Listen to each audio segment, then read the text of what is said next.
Hello, everybody. I'm your host, Henry Galliot. Welcome back to Bring On Entertainment today. I have a special guest with me that I've actually wanted to have for quite a while here. His name is Dom Griffin. I actually discovered you, I think, in early 2019 when you were making like 20-minute video reviews. But yeah, I'm a big fan of your work, Dom. So, how you doing? Pretty good, thank you. Yeah, that was when I had zero filter or understanding of how to focus my content whatsoever. Oh, we all have that feeling, man. It's okay. It's all good. So can you tell me a little bit about yourself, Dom? As a film critic, as a because you have your fingers in a lot of pies, my man, right? Yeah, so I started in like sort of like online, just like freelance writing around like 2013. I would write about comics, music, television, pro wrestling, all sorts of stuff. And then early 2014, I got like my first ever like paid work reviewing a movie. I reviewed Ridley Scott's Exodus: Gods and Kings for a Ooh. Baltimore-based alt weekly, and I realized, of all the different things that I'm into, movies is what I'm probably the most knowledgeable about, probably what I'm the most confident and comfortable talking about. So I just started kind of shifting my focus primarily into film criticism because, like, I like writing about other stuff too, but I just felt like movies was where I was like the most dialed in. I felt like the most I could do the most good.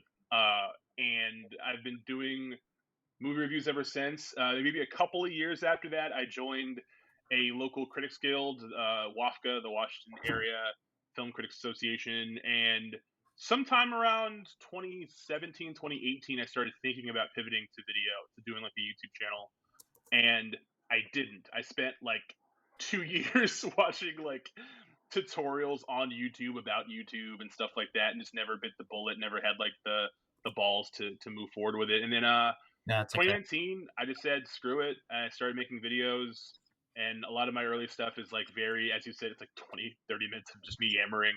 Yeah. And I kind of took a bit of a break, just because like work got really busy and stuff, like in the end of 2019. And then when the pandemic started and I was just trapped in my apartment and with nothing to do, I got back into it and started taking it a lot more seriously. And now it's like my primary outlet. Like I still write elsewhere online, but my Cool. primary home for doing my reviews is my channel. All right, that's pretty cool. I mean, again, I wish I had your veracity, but that's pretty cool, man. I'm glad you like found your passion like as a hobby there, and you're like we're running a theater right now, correct?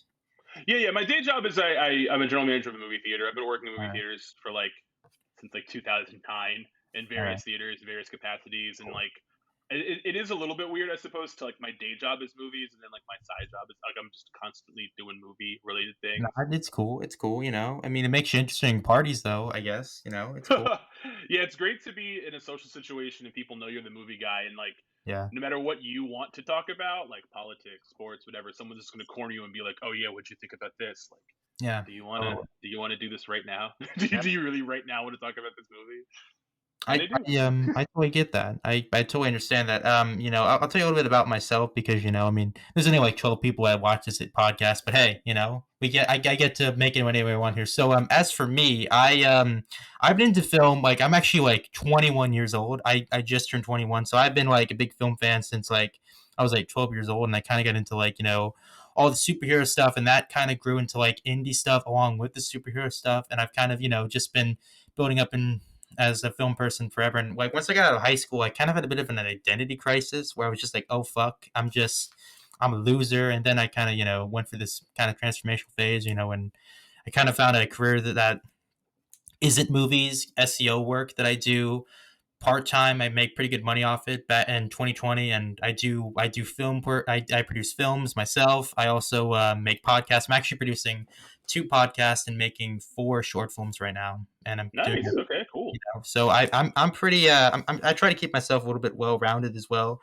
I man I just wish I could find some other like interest besides movie and TV. Like I mean I'm into music and politics and stuff like that, but nobody wants to talk about politics and music. It's like the next Katy Perry song or like I don't know.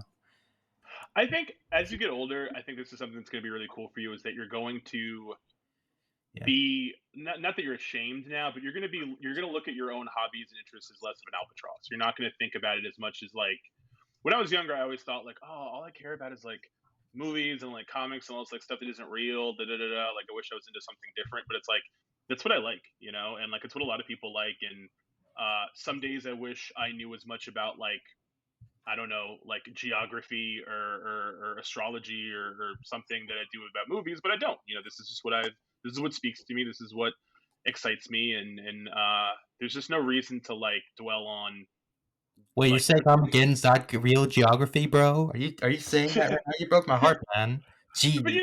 there's just people that like I don't know. Sometimes I'll meet someone who's interested in something cool or like they know a lot about science or something, and I'm like, yeah, Yeah. I used to like science, but now I just now I care about this goofy stuff. But it's what I care about. You know, it's like it's a genuine thing. So Mhm. it would be weird if I just like I turned 35 in a month. If I just now decided to pivot to being like, you know what, I'm really into, like some other whole other thing. You know, like if I just like picked, I'm into like whittling now. I make sticks into sculptures. Like it'd be strange. Actually, I also have like an eBay business as well, where I actually like make props and figures of movies. Like you're gonna find this fucking embarrassing, but I actually made a whole set of the Irishman cast as figures, and I That's sold amazing. What are you talking it about? in $100, and like somebody fucking bought that, and I was like, oh my god, like No, that's great. Like that's the thing is like yeah, I feel like I mean and not to call you like young like you're a child or something, but like when you're younger, you yeah, don't have the surest footing about what you love and what speaks to you. And you get older and you're like, look, man, there's a lot of stuff in this world that sucks. There's a lot of stuff in this world that's just like it is. depressing. So whatever you find that like speaks to you and makes you feel alive, like you just got to grab that, you know? Yeah, totally. I totally agree with that. I would definitely agree with that. Plus, hey, I make money off of it as well. I have like three sources of income that I can like depend on. So there you go. I know it's the whitest thing ever, but hey, you know what? You just No, I mean, diversifying your income streams is very important in today's yeah. climate. As Ice Cube said, embrace your stereotypes. Not real. There we go. Yeah. So, okay, let's get into the movies here. So like, the whole pandemic thing was a thing, right? That it stopped all movie production. It stopped all television production, and we've had a big slew of films that have come out like this year. And so, Dom, do you have any like picks? Your favorites, your worsts? Do you have any like you've seen 73 films this year, correct? If I'm being I have seen, I've 70, reviewed 73 films. I've seen, I would say, like 140. goddamn. But in terms of movies from just this year, probably like 100. I would say 40 of those are probably like either movies from the past or like rewatches. But uh, for movies right now, I think like my few favorites for the year so far. I forgot that it's like almost September. Like in my head, it's still like the spring. Like this last few months have just flown by. But Mhm. movies that I really really loved this year. I really loved Pig, the Nicolas Cage film about Yeah, the pig. yeah, Really really underrated. Oh, I can't say it's underrated because a lot of people have been celebrating it, but that movie really spoke to me. I thought it was very beautiful, fantastic Nick Cage performance. Really took me by surprise. I don't know that It's still gonna be in like my top 10 by the time the end of the year hits, but I was a really big supporter of M Night Shyamalan's Old. Really love that movie. I know a lot of people think it's stupid, but I yeah, really it's spoke to cool. me. It- And oh, good.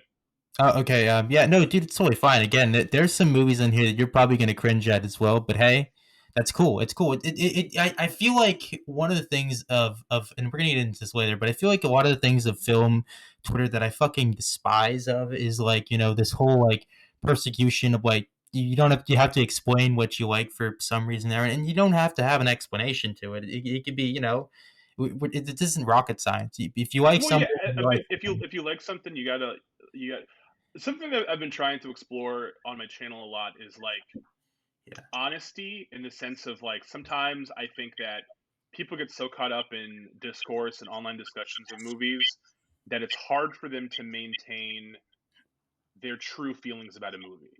yep. I'll give you an example. This is not a movie from this year, but late last year, Mank came out, the David Fincher film, Oh yeah, and I man. remember watching it, and I hadn't seen any online anything about it. I just watched it, and then I immediately worked on my video about it, put my video out.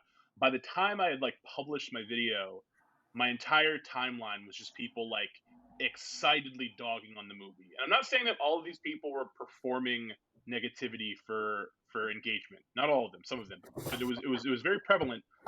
And I think that the reason was because the movie hit Netflix, and it was a movie that everyone could see at once.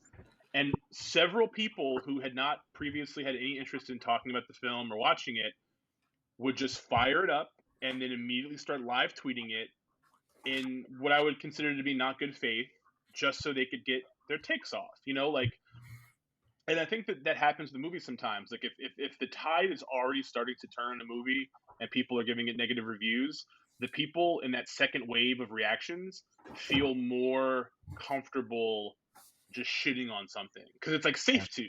It's like, oh, other people don't like this movie. It's safe for me to dunk on it and make jokes and get retweets. Da, da, da. Hmm. And when I make stuff, when I make my reviews, most of the time I'm watching stuff a little bit early. Like, I'll get to go to screenings or get screeners, not like drastically early. I'm not that important, but I'll see something before other friends of mine will. I'll say, and I That's don't, pretty and cool. I don't have the situation where I'm forming my opinion of it with a bunch of people. You know what I mean? It's just I Mhm. watched it and then I go home or I'm on the train and I'm like writing my notes down on my phone, and it's just whatever I really feel about it. And then Yep. while I'm like editing the video, I'll start to see other people's reactions, and I'll see. There's just sometimes like a very recent example. I did a video a few days ago about the movie Protege with Yep. Maggie Q and Oh Sam yeah. Jackson. I'm Yeah, actually gonna check that out like Monday. Actually, it's pretty yeah. good. I loved that movie. I had a really fun time. I really enjoyed it. And by the time I had like maybe an hour after I posted my video, I started getting messages from friends being like, "I fucking hated this movie. What's wrong with you?"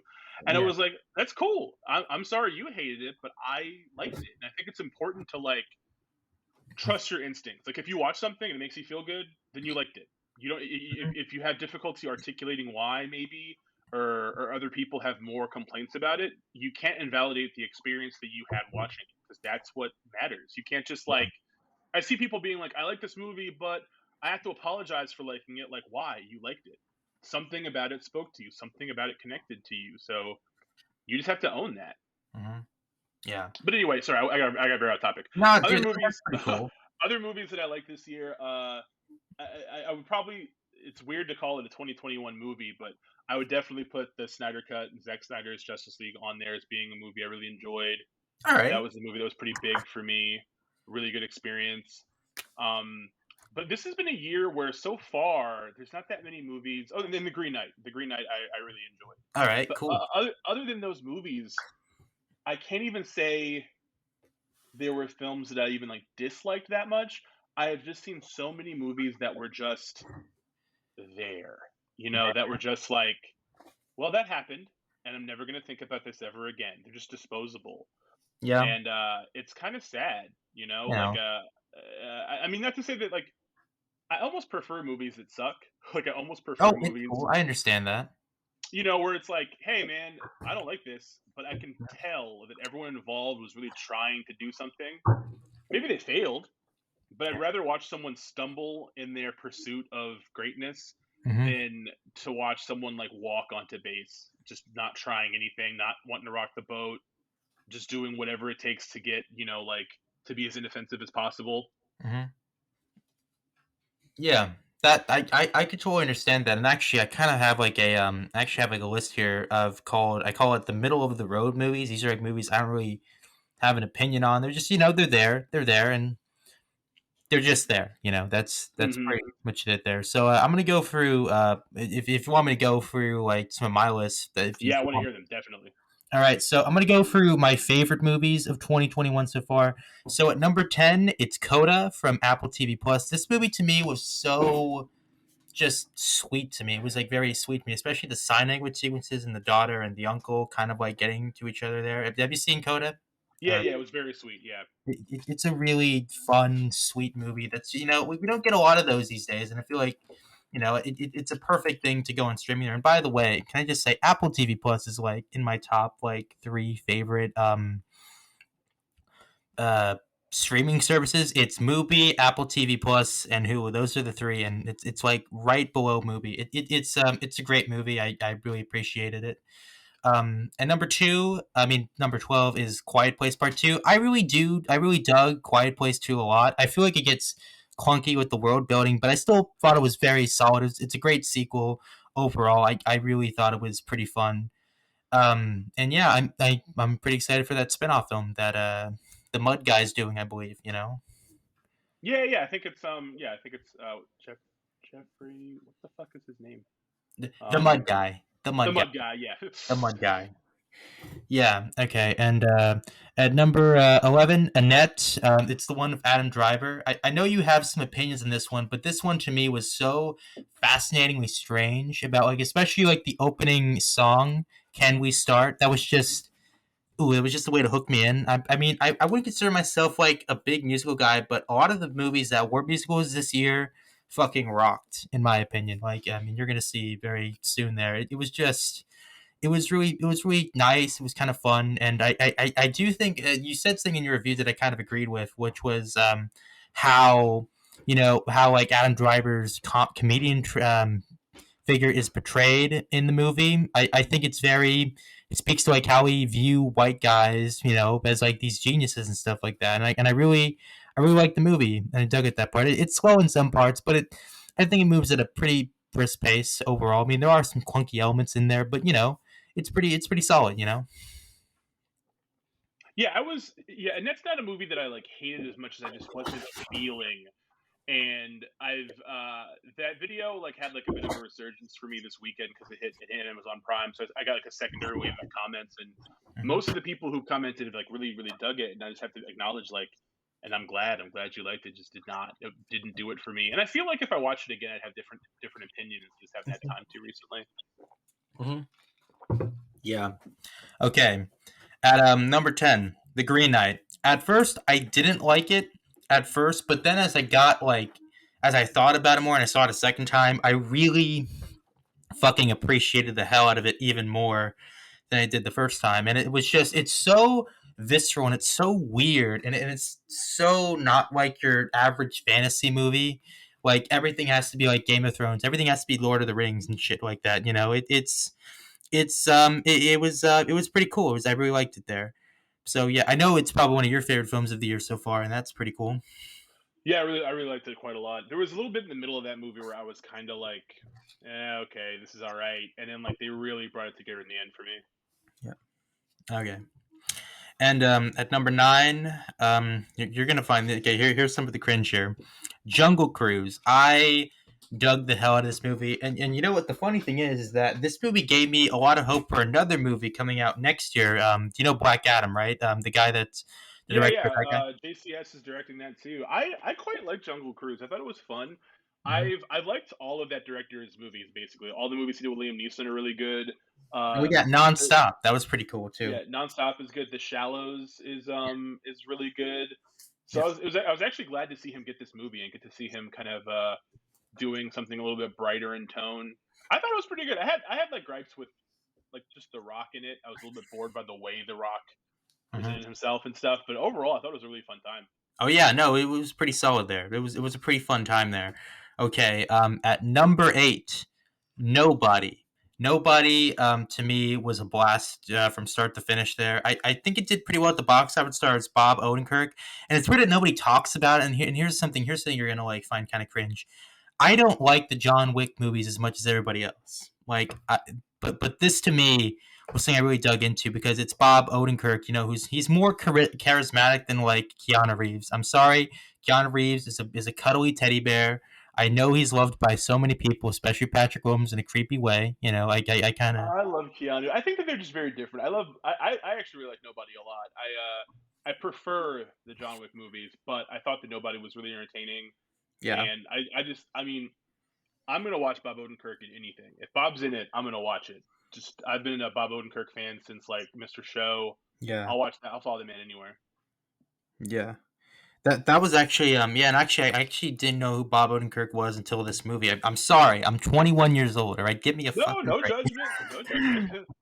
Yeah, okay, yeah, totally. That was pretty good. But I really like the movie, and I hope a sequel is like actually gonna happen. It doesn't like get blocked off by some bullshit from Universal. Anyway, okay, number 7. This is one you're gonna probably like have like a huge like raising eyebrow thing here, but I can't explain it. I've seen this movie like 4 times, and it's a movie I keep going back to so much here, and it's actually oh God, here we go.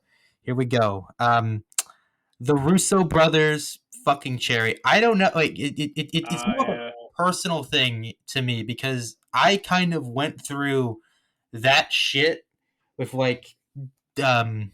I'm not gonna get into it here, but like it really spoke to me personally in a way that that to me at least, and I know that it has its issues, but it's just like there was something about Tom Holland's performance in the movie and like the atmosphere of it that really just really kind of tore me to pieces, man. It was really visceral in my opinion. Again, I know it's not a perfect movie, but it's one I truly found something in that I could get behind. It was really for me. And I know I'm going to be in the minority in that. That's okay. I accept my fate. And yeah, okay. Enough said Yeah, about no, that. yeah, no. But my thing with Cherry is not. It's not. It's a movie that I personally found extremely distasteful, but it is not a movie where I would like make fun of someone for liking it or like Yeah. I mean, personally, I don't like to do that in general because it's like if something speaks to someone, that's what matters. You know what I mean? Yeah. Like there's stuff I like that people are like, that really you like that? Like, Okay. yeah, I do. So It's hey, cool. if you got more out of that movie than I did, then like I'm very happy for you. You know what I mean? Awesome. Thank you, bud. That's really nice. I thought this was going to be like a huge shouting match, but hey, it's cool. No, no. There's like a very, very, very slim list of movies where if someone goes, "I love that," I'm just going to be like, "Okay, I don't really want to talk to you." All To the right. point that I can't even think of what those movies are, but like if I hear them, I'll have like a very visceral reaction. All But right. no, Cherry was like not for me. But I know it's I for accept people. that. Yeah. I accept that. It's totally cool. At number 6, No Sudden Moves. Steven Soderbergh is fucking back, baby. I loved Logan Lucky. That movie to me fucking slaps. Adam Driver's like, my days of crime are over. That just was like, yes, give me more of that, please. I could jerk off to that all day long. But Yeah, this, Soderbergh is literally, as far as I'm concerned, just like untouchable. He's just yeah. such a special filmmaker, such a good guy. Please don't do another Ocean's movie. Do more stuff like No Sudden Moves starring Don Cheadle and other people like that. Just don't do it. We tried Ocean's 8. It was fine. All right. Just let's not go there, guys. Let's just not. I think the biggest reason that Ocean's 8 was not as good as the other three Ocean's movies is because he didn't do it. Like Yeah. that's 100%. I think if they had gotten him into it, I think it would have been a better movie because the whole time watching Ocean's 8, I just remember thinking like there are so many ideas here that are like someone trying to do like a cover version of what Soderbergh would do, Yep. Um, I actually low key hope they do an Ocean's 9 and bring all the gals back and have All him right. do it instead. Cool. Oh yeah. Actually, no. Continue on. But I didn't mean to interrupt you Oh there. no, no, that was the whole idea. That was just, but 90% of my ideas are just yeah, let Soderbergh do that. Okay. That's a pretty good way to go. And yeah, that was that one there. Okay. So okay, I gotta get through this one. Number 9, Army of the Dead. I was surprised with this one. I'm not like the biggest Zack Snyder fan. I kind of feel like some of his characters are kind of hollow at times, but this movie, I actually liked it. I'll get more into like my feelings on the Snyder cut in a little bit, but Army of the Dead really worked for me. Dave Bautista does a pretty solid job. The cast is pretty fun overall. It does have like it does kind of fall into like a lot of the Zack Snyder traps, but it's not as bad as something like Sucker Punch or something like that. But it was pretty good in my opinion. It was pretty good in my opinion. So it's pretty solid overall. I really dug the action scenes and also like the way the zombies are like more enhanced than the other ones. I really thought it was pretty. It fucking slapped, man. It Yeah, I had was. a really good time with that one. Yeah. Okay. Yeah, it was pretty good. So, you have any thoughts? Any more thoughts on Army of the Dead in your opinion, or nah? Oh no, no, I thought it was dope. I thought it was a really fun movie. Okay. And here's one that you probably haven't seen before, but I actually saw it twice already, and it's you're gonna be shocked by this, but just brace for impact. Shang-Chi. Shang-Chi and the Legend of the Ten Rings. I saw it twice. I really dug the hell out of this movie. It's probably my favorite origin movie from the MCU. Like, it's in my top 3: Spider-Man Homecoming, Black Panther, Shang-Chi, and the Legend of the Ten Rings for me. And the reason why it works so well is that it has its own identity and it sticks to it. Part of the reason why I don't think stuff like Doctor Strange and Captain Marvel hold up as well, it's not really the formula. It's more like how like they kind of have like an identity crisis. Like Doctor Strange is like mystical action venture thing, but it doesn't really have like it's something to grasp onto that we can sort of like latch onto in a way. I mean, the character and also Captain Marvel, it's space something shit, whatever. But Shang-Chi actually fucking has something. It's drenched in martial arts action. It's drenched in really great characters. And Tommy Leong as the fucking Mandarin is fucking awesome. And I'm actually a big fan of like Chinese cinema. And there's actually this movie that Tommy Leong is in called Eagle Shooting Heroes. He's pretty great in that. It's like a crazy fantasy film that it's really fun. It's really good, and it reminded me a lot of that. And Simu Liu as Shang Chi himself is pretty fucking solid. Like it's so I don't know. He's just like the everyday man in a way. He's not like Black Panther, who's like a king or something like that, or something like that. But he's more like down to earth in that level, and and you kind of root for him. Like he's more of like a Luke Skywalker than he is Tony Stark or Steve Rogers who just get these like crazy superpowers. And it's not like an origin story in the traditional sense. It's more of like this guy has these powers for all his life. He's trying to get away from his dad. And lo and behold, when this past comes to get him, I know it's kind of like, we've seen it before, but it's done very well in a lot of ways. And Daniel Destin Cretton does a great job, who I've been a big fan of since Short Term 12. He did Sandcastle, and that wasn't very good. But he takes Just the Mercy's character. pretty good too. He's really strong director. Oh yeah, Short Term 12. And also I saw there's this other movie that I saw back in 2018 called Just Mercy.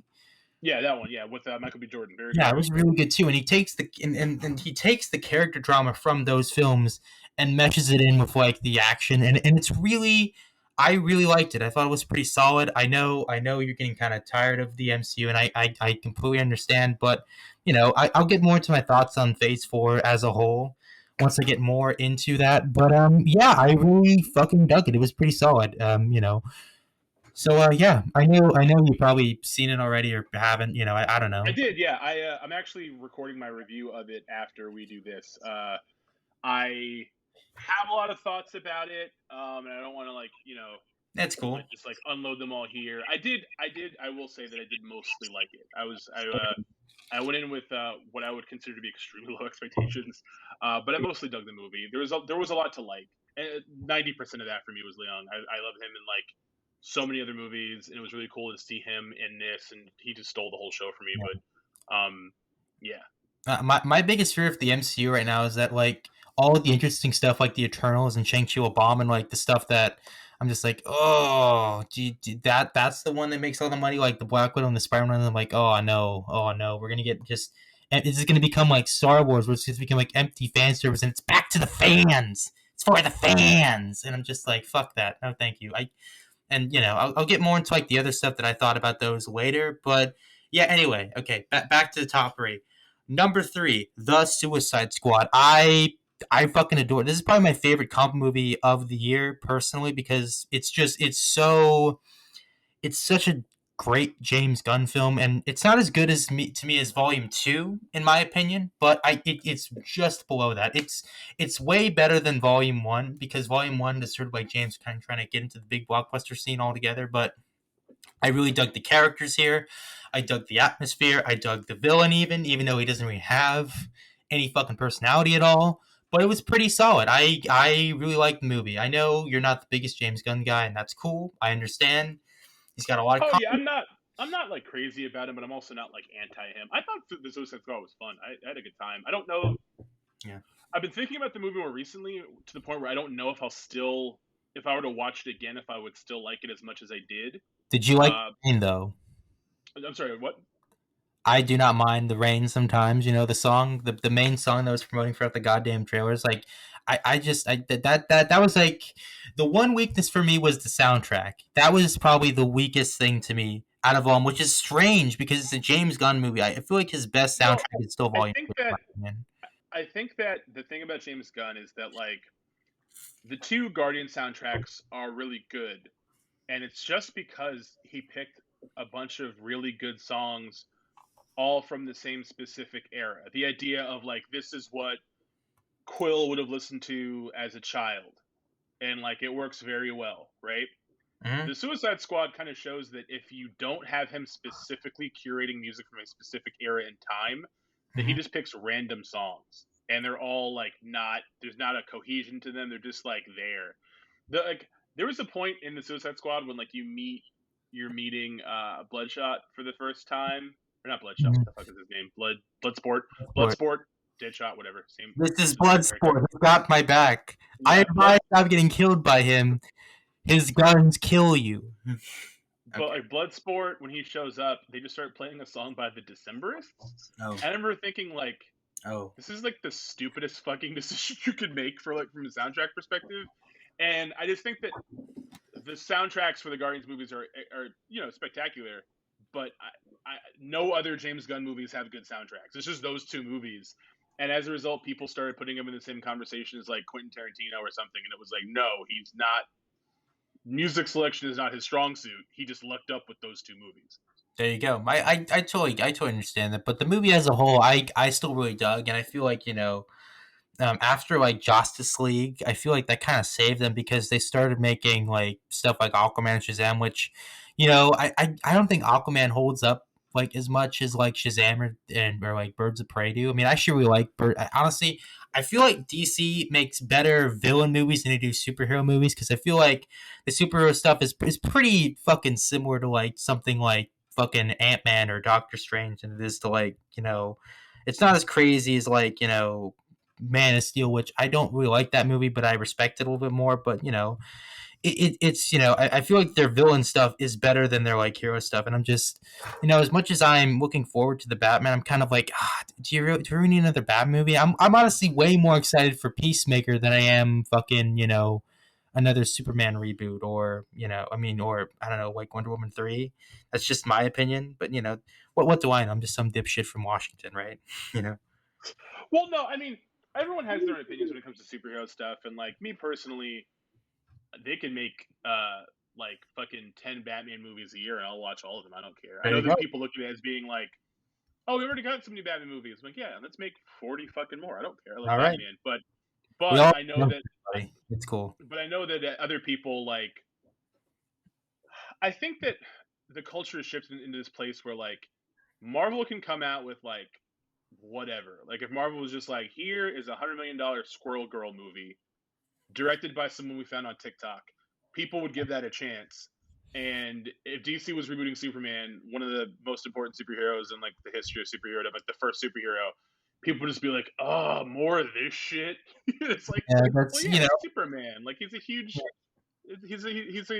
IP. Like, yeah, they're gonna make another one at some point, you know? yeah, totally. And also I'm kind of like really excited for them to like give like more like non characters like kind of a shot there, which is why I kind of like really like I'm more excited for like a Blue Beetle or a Batgirl than I am like or Black Adam than I am like Aquaman 2 or something like that. And again, I don't hate Aquaman. I still like it. It's still a fun ride, but it's just I kind of like the smaller stuff there. That's the same for the MCU. I kind of like the smaller movies. Like my favorite MCU movie of all time is actually Iron Man 3. I know, I know.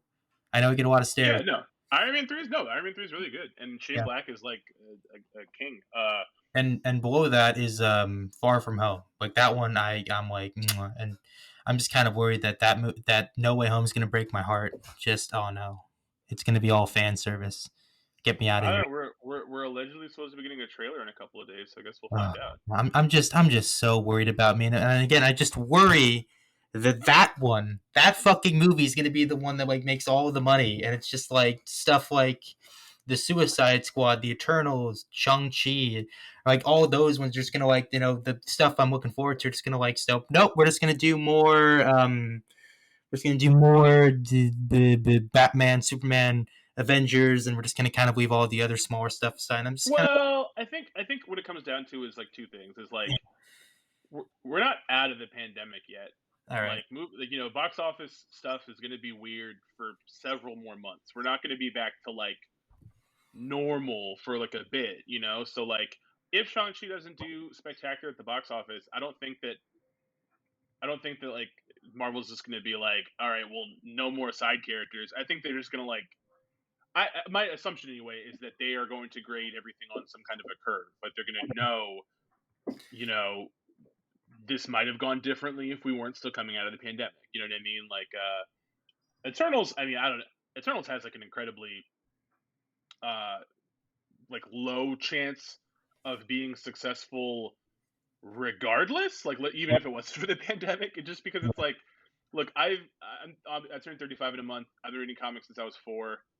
I would have a difficult time explaining to anyone why they should give a fuck about Yeah. the Eternals. You know what I mean? Yeah, I So totally like, understand that. I mean, that's one to me. That one for me personally is the one I'm actually looking forward to the most because again, I'm actually a big fan of Chloe Zhao. I actually love her work from Nomadland, The Rider, and it actually feels like one of her movies. Finally, like like it's sort of like I think of like take a look at like the 2018 Aladdin movie. I mean, there's like fucking like cum stains of like Guy Ritchie in there, but it's not really Guy Ritchie. And I can say that for some of the other Marvel movies. Like I don't think Peyton Reed well, actually, no. I actually think I think the second Ant Man movie has more Peyton Reed than the first one, but the well, yeah, second, because the first one still is just like a bunch of shit that like yeah, they kept from Edgar Wright's version and kind yeah, of, yeah. But I don't know. I think that what's probably going to happen with the Eternals is that like if it doesn't do well, and I don't expect it to, it'll yeah. just be used not to say don't make more Marvel movies about small characters. It'll be used to go, well, back to green screen. There you We're not go. shooting outside fucking No, more. that You sucks know, 'cause again, it looks really beautiful and it looks really it you're just like, nope, it no feels more great. natural sunset. Fuck that shit. Yeah, You want us to film the magic hour? No, thank you. We can do that in post. yeah, that's true. But yeah, but that one to me is like one I'm really stoked for, just for me personally, and hopefully it opens up the floodgates to more like I feel like that kind of happened with Taika Waititi and Ryan Coogler. He said, "Oh shit, we can actually have more people like this. Let's just get more of that." And Chloe Zhao can come through there. We can have like more interesting stuff there. They're already doing that with the television stuff, in my opinion, but the movies can like evolve with that as well, and they can just be more, more open to new stuff like that. I mean, they're already doing it for the television. Why can't they do it for the movies? It's whatever. But anyway, I'm gonna get back to the top two here. So we've kind of gone there. So at number two, In the Heights, love the movie. And there's actually a funny thing here. It was actually at my mom's place. Like we were sort of watching it. And, she's pretty conservative, but the movie kind of made her change her mind on a couple things. She said, you know what? That movie made me really think about a lot of things, and that to me is like such a big oh my god, yes, this movie did something, especially a mainstream movie like this.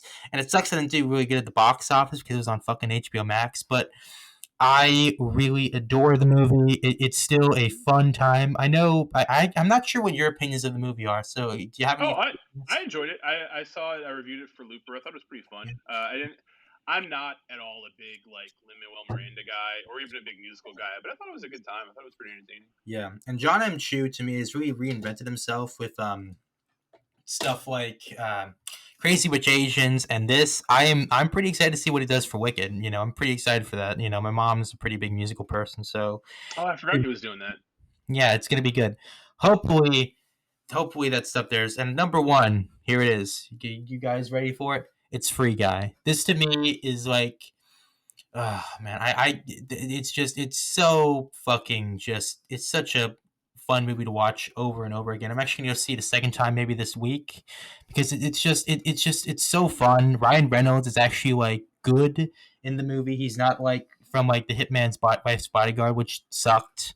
But this to me felt like probably his best movie in a long time. And I'm actually been a big fan of Sean Levy as a director. I do like his Night at the Museum films and also Real Steel, and I feel like a mixture of those two films together. And it was really fun. I'm really excited to see what he does next. He's doing this other movie on Netflix called Hello Adam. It's starring Ryan Reynolds. It's sort of like this time travel movie, and I'm looking forward to it. I'm pretty excited about it. So, yeah. So, you got any thoughts on that one at all, or? Yeah, I really liked it. I went into that movie with incredibly low expectations, and ended up really enjoying it. I thought it was really fun. I thought it was really sweet. I thought it was pretty touching. I thought it was a good movie. Yeah. Did you I heard you kind of cried. Is that true? Yeah, dog. I cried in that movie, man. I I am someone who in real life does not cry. Like when people die, I don't really cry. That's Um, cool, man. That's very that sounds cool. bad, but it's just I don't know. Like I don't know how to like react to like real things. So I tend to, I guess, just like repress and bottle stuff up, and then I'll watch a movie and just like weep for like days. Like Yeah. I cry at like dumb fucking movies too. Like not that Free Guy is dumb, but like The number of movies, like if I made a list of every movie I cried during and handed to someone, every other movie on that list, they would be like, "This really?" And I'd be like, "Yeah, the All magic of right, the movies. It's the there magic, you you go. know." Pretty cool. That's pretty cool. So, do you have any like worst movies of the year, like in your opinion? Because I got a list right. Yeah, yeah. For worst movies, I mean, I know it's one of your best movies, but for me, Cherry is one of the worst Okay, movies I saw this fair year. enough. It's I cool. absolutely hated it. Uh, Fair enough. what's funny is that there was a period of my year where every time I would work on a review, I would write the phrase in my notes, Worst movie "Worst ever. movie of the year contender," Yeah. and then like later that same week, it would be like, "Actually, no, we could go even further." Like it's just, I just Literally keep March. finding. I keep like, oh, I Care a Lot, the Netflix movie. I really hated that movie. Oh, Was not a fan. yeah, it's Netflix. Genuinely thought it was fucking stupid. And a lot of people really liked it too. I was like, what's wrong with you guys? Thunder Force. That Oh, yeah. was a fucking horrendous movie. Really a shame that I took the time to watch it. Really wish it hadn't happened to me. I wish it happened to one of my enemies, perhaps. Oh, really? Yeah, I really hated that Is movie. your enemy Campia? I just couldn't understand how that happened. I didn't like Cruella very much, but I wouldn't call that a worst though. I just That didn't wouldn't be the enjoy worst it. one. There you go. Yeah, that's That's, fair. that would seem mean. Infinite with Mark Wahlberg, definitely one of the worst, maybe of all time. Yeah. Um, what else there was something else. Oh, The Forever Purge. Absolutely hated All it so right. much. And I love all the other Purge movies, but I thought this one just fucking sucked. I was like All genuinely angry that I sat through it. Could not right. believe I allowed myself to experience such pain. Hey, And somebody's got to do it. Somebody's got to do it. You know. honestly, that's kind of how I feel about being a film critic. Is like, look, not everyone in the world has time to watch like 100 and something movies a year, but Yeah. I do. And if Yeah. one's bad, I get to tell people. I get to sit. Like, if I had to sit through something that sucked just to save other people from it, then like that's good. I did some good in the world. But yeah, those are the worst ones because all the other movies this year that I thought sucked, I was like impressed by them sucking. You know what I mean? I was like, Really? wow, that was shitty, but really fascinating, or that was shitty, but like it kind of seemed interesting to me. All right. So those are the ones that are like just the worst. All What's right. your list? So here's my list. So number 11, Chaos Walking. Sorry, Tom Holland. I love you, but that was a bad one. Just sucked. It was with Daisy Ridley. The Yeah, world that was not good. not very good. Number 10, Willy's Wonderland. I was like, okay, this Oh is yeah, I didn't see that. I didn't get around to that one. it's on Hulu. It's basically a Five Nights at Freddy ripoff, and Nicholas Yeah, Cage. that's what it looked like. It's very cringe. Like it just has like some of the weirdest editing things, and like the acting is like, look, I'm an indie filmmaker. I know like indie filmmaking acting isn't like greatest, but come on, this should have been a little bit better. At number 9, Infinite. Yeah, I agree. That is like this is like this is the guy that did the Equalizer. Oh man, I should know his name. Antoine Antoine Fuqua. and Antoine Fuqua. God damn it. I'm Yeah, a film critic, and I don't know. I mean, I'm not a film critic. I'm a film buff, and I should know this. It's Antoine Fuqua is a director who like made a couple of solid movies and has made several movies that made money, yeah. but most of them weren't really all that good. And he's just going to continue. He's someone who's like reliable in terms of like box office So he's performance like and he's like a script workman quality. director in your opinion, right? Yeah, because like he made Training Day, which is like pretty good, and he made a movie years ago called Bait with Jamie Foxx that no one cares about, but I remember finding very entertaining. And then look, when Tony Scott died, someone had to be the person Denzel calls to make his mid-budget action movies, and he called Antoine Fuqua. So like, that's why he got to make the Equalizer. That's why he got to make the Magnificent Seven remake. Like, he's someone Denzel likes working with because he helped him get an Oscar for Training Day. Isn't that And Michael? now, hmm? Isn't that Michael Bay though? I don't know. I feel like Tony Scott is. I feel like the modern day Tony Scott equivalent would honestly be like Michael Bay because he's more Americana. But that's Oh yeah, no. I don't mean that Antoine Fuqua is like Tony Scott stylistically because he's not. I just mean that he's a film like. For a while there, Denzel was making movies like Man on Fire, the remake of The Taking of Pelham 1, 2, 3. He liked working with Tony Scott. They had a good working relationship from all the way back to Crimson Tide in the 90s. And when Tony passed, Denzel was already in this sort of schedule of regularly releasing, you know, like mid-budget action movies where Denzel's a star because he's a bankable name, and someone has to make those kinds of movies for him. And I think when Tony died, it just became, oh well, I like working with Fuqua, let him do it. And Yeah. I 100% believe that if Denzel did not like working with that guy would not be working them to the degree that he is. That's just my personal Yeah, opinion, though. totally. I totally agree with that. Anyway, at number 8, Mortal Kombat. So like when the whole HBO Max thing was like, oh geez, you're putting Mortal Kombat and Godzilla vs Kong like on HBO Max. But after seeing them, I'm like, yeah, this makes sense. And Mortal Kombat was really bad. Like just it was really bad. It was just terrible, not very good. And by the way, dude, like Asian lead representation this year has been kind of fucking terrible. Like you've had like I mean, for every like protege or Shang Chi, you've had like something like Mortal Kombat, Snake Eyes, something else over there, and I was just like, fuck, it's not been good, man. It's just it's not very good. So yeah, that's all Well, I'm I gonna mean, say. Yeah, I just want to kind of interject there to just say that I think that like true representation yeah. for minority groups in movies is not necessarily like Black Panther is an important moment in representation for like the black community, right? But I think a more important moment for representation for the black community was the movie A Wrinkle in Time that Disney released, Oh, because Ava DuVernay, a black female filmmaker, was able to make a $200 million movie that failed spectacularly, and it did not end her career. So to okay. That actually me, makes a lot more sense actually when you think about it. it's like, yeah, we need to have, you know, minority groups represented in big movies and displayed well and all that. But like, you know, white people make lots of movies that just fucking suck, and it's Yes. fine, and it's not like a fucking it's not like a mark on their race. You know, we're not like, oh man, Wedding Crashers, you know, or not Wedding Crashers, but like, you Just know, ask one of Ron the Wolf that question. yeah, like one of the Hangover sequels. Oh man, white people are canceled. Like, no, it's just Todd it just Phillips. didn't work. So I think that the real freedom is like, yeah, let's make movies with Asian leads in them, and if they're not great, make more. It's okay. You know what I mean? Like, you shouldn't have to be excellent to matter. I have a question. What the fuck happened to Todd Phillips? Like, where is he? Like, after Joker, did he just like disappear off the face of the earth? He's I just like, mean, I'm pretty sure him and 8 Mile scribe Scott Silver have just been writing Joker too. They're gonna pay him like oh yeah, some stupid fucking amount of money to make that movie that nobody wants. Well, there you a go. lot of people want to watch it. I just don't want to watch it. There But we go. yeah, Dope. I guarantee that's what he's doing next. You know what, dude? Like DC's very good at villain movies, and you know what? Hey, I take that over. I take that over. Another Batman reboot. I'm sorry. I know. But you know, I mean, I didn't love Joker, but I still really liked it. I still appreciated it. You know, it's just but There is literally no, and I mean this like on a scientific level. There is no conceivable way that a Joker sequel is going to be good if Todd Phillips is still directing it. Like, if they let someone else come in and give it another chance and do it from a different angle, I could see giving it a shot. But there is almost no way this movie is going to be good. It'll yep. probably still make a lot of money, but I can't see it being good. You know, like what if Todd Phillips did like a Mister Freeze movie? Would that like would that sell it better or no?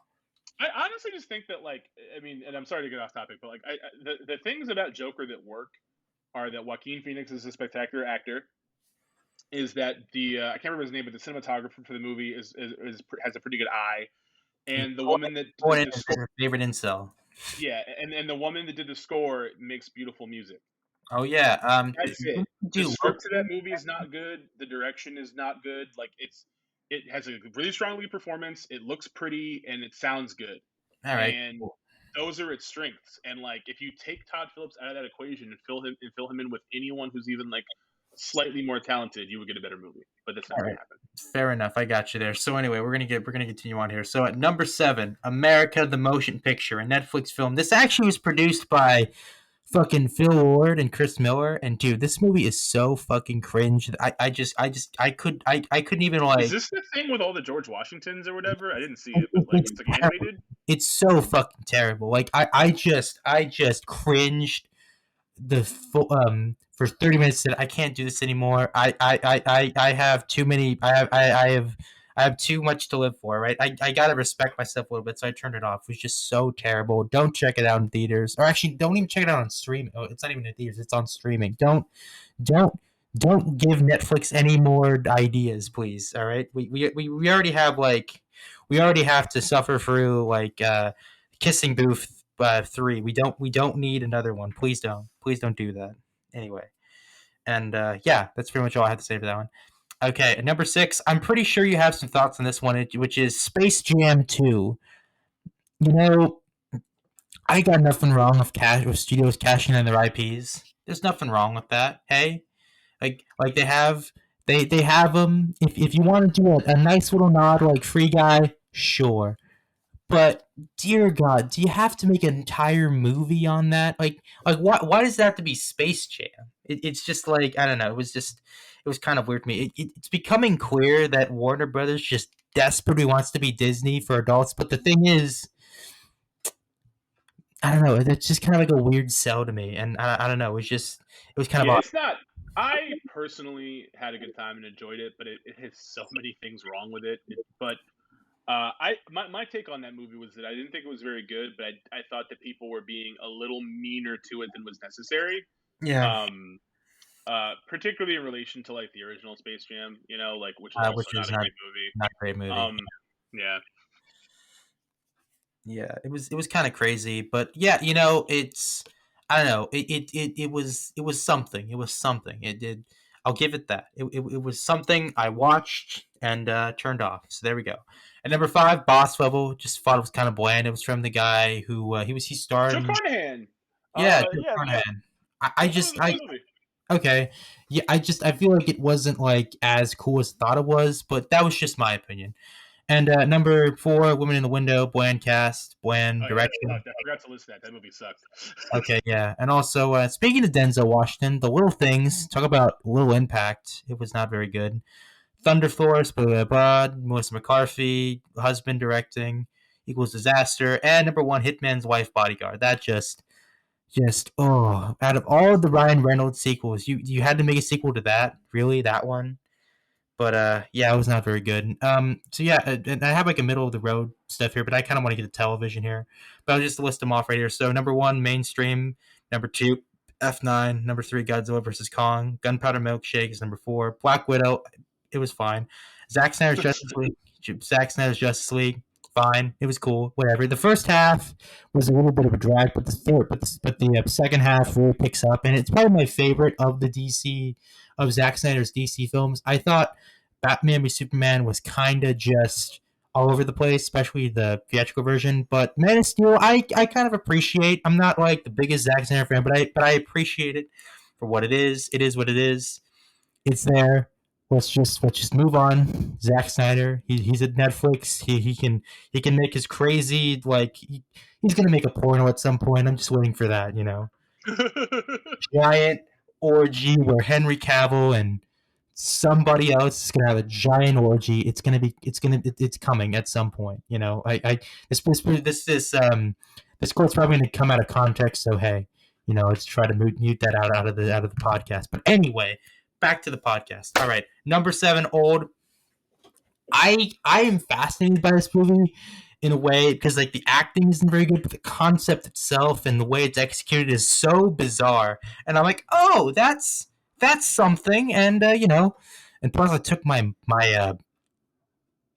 dad and mom to see it. It was kind of weird. They were just like, "What the fuck did you take us to that movie for, man? Like, why would you do that?" And I'm just like, I don't know. I thought it was a good idea, and it was my face. That's what you get for being a retard. But anyway, that's just me. Okay, number 8, Tomorrow War. To me this has been like the comeback of the original blockbusters. We've had a lot of like interesting stuff, and though I don't think a lot of them really hit, I still appreciated Tomorrow War for what it was. But it kind of has a bit of an identity crisis there.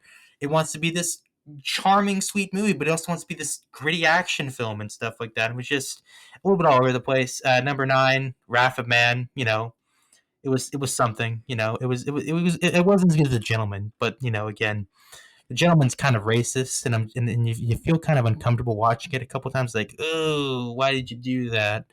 And Wrath of Man isn't that. So there you go. At number 10, Mitchell's and the Machines. I thought it was a little bit much. I know Phil and Chris Miller have this crazy sugar, caffeine type of thing when it comes to movies, but this one was kind of just a little bit too much for me. And at number Hmm. 11, Palmer starting Justin Timberlake. That was fine.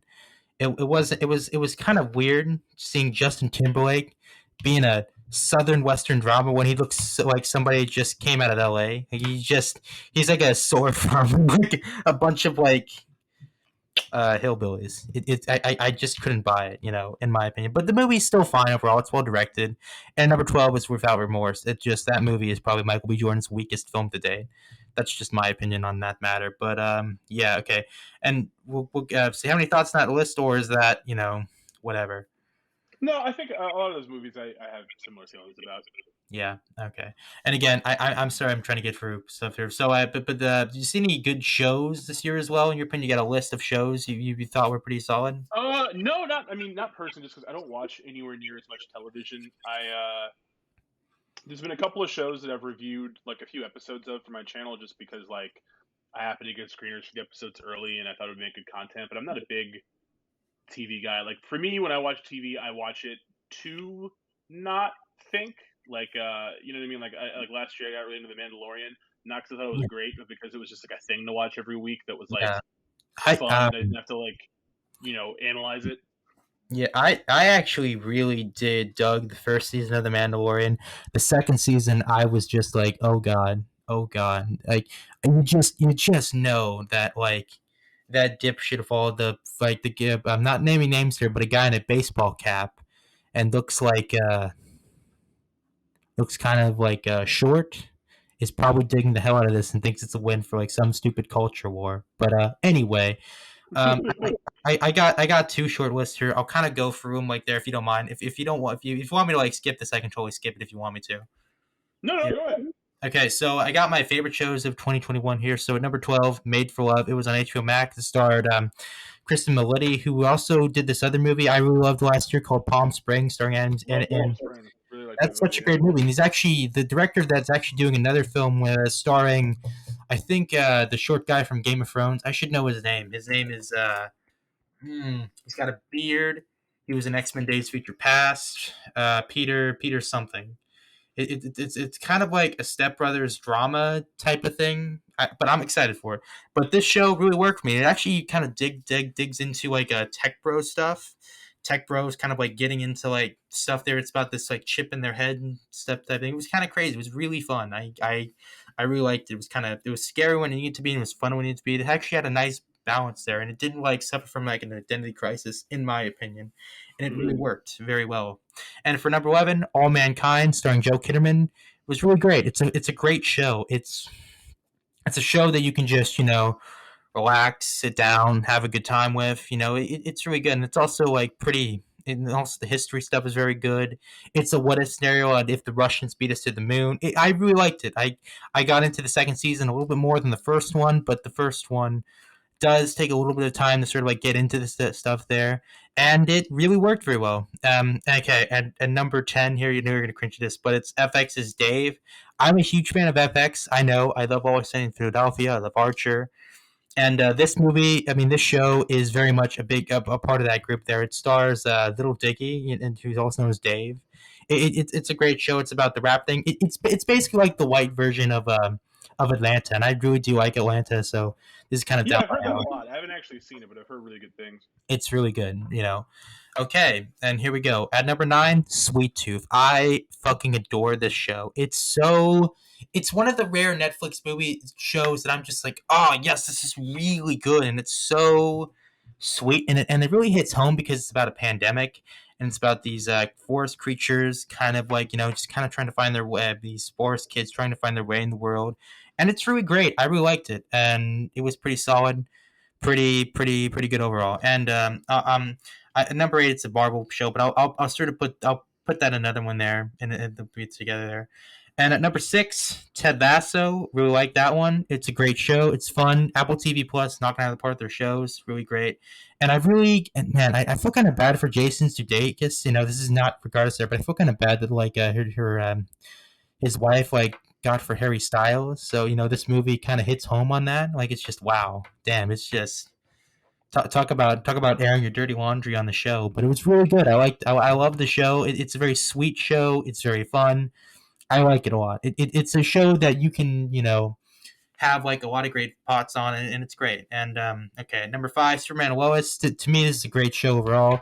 CW. I like my Riverdales. I like Arrow, and I love Superman. Lois. It's like sort of like a melting pot of like all the Superman stuff that's come before in a way that just really slaps hard, man, for me, and it really works, and it's great. Yeah, I gotta finish this season. I fell really far behind. Yeah, okay. The thing about like a lot of like network television that they have like so many fucking long seasons. It's like, guys, just cut it down to 15 and it'll be better, right?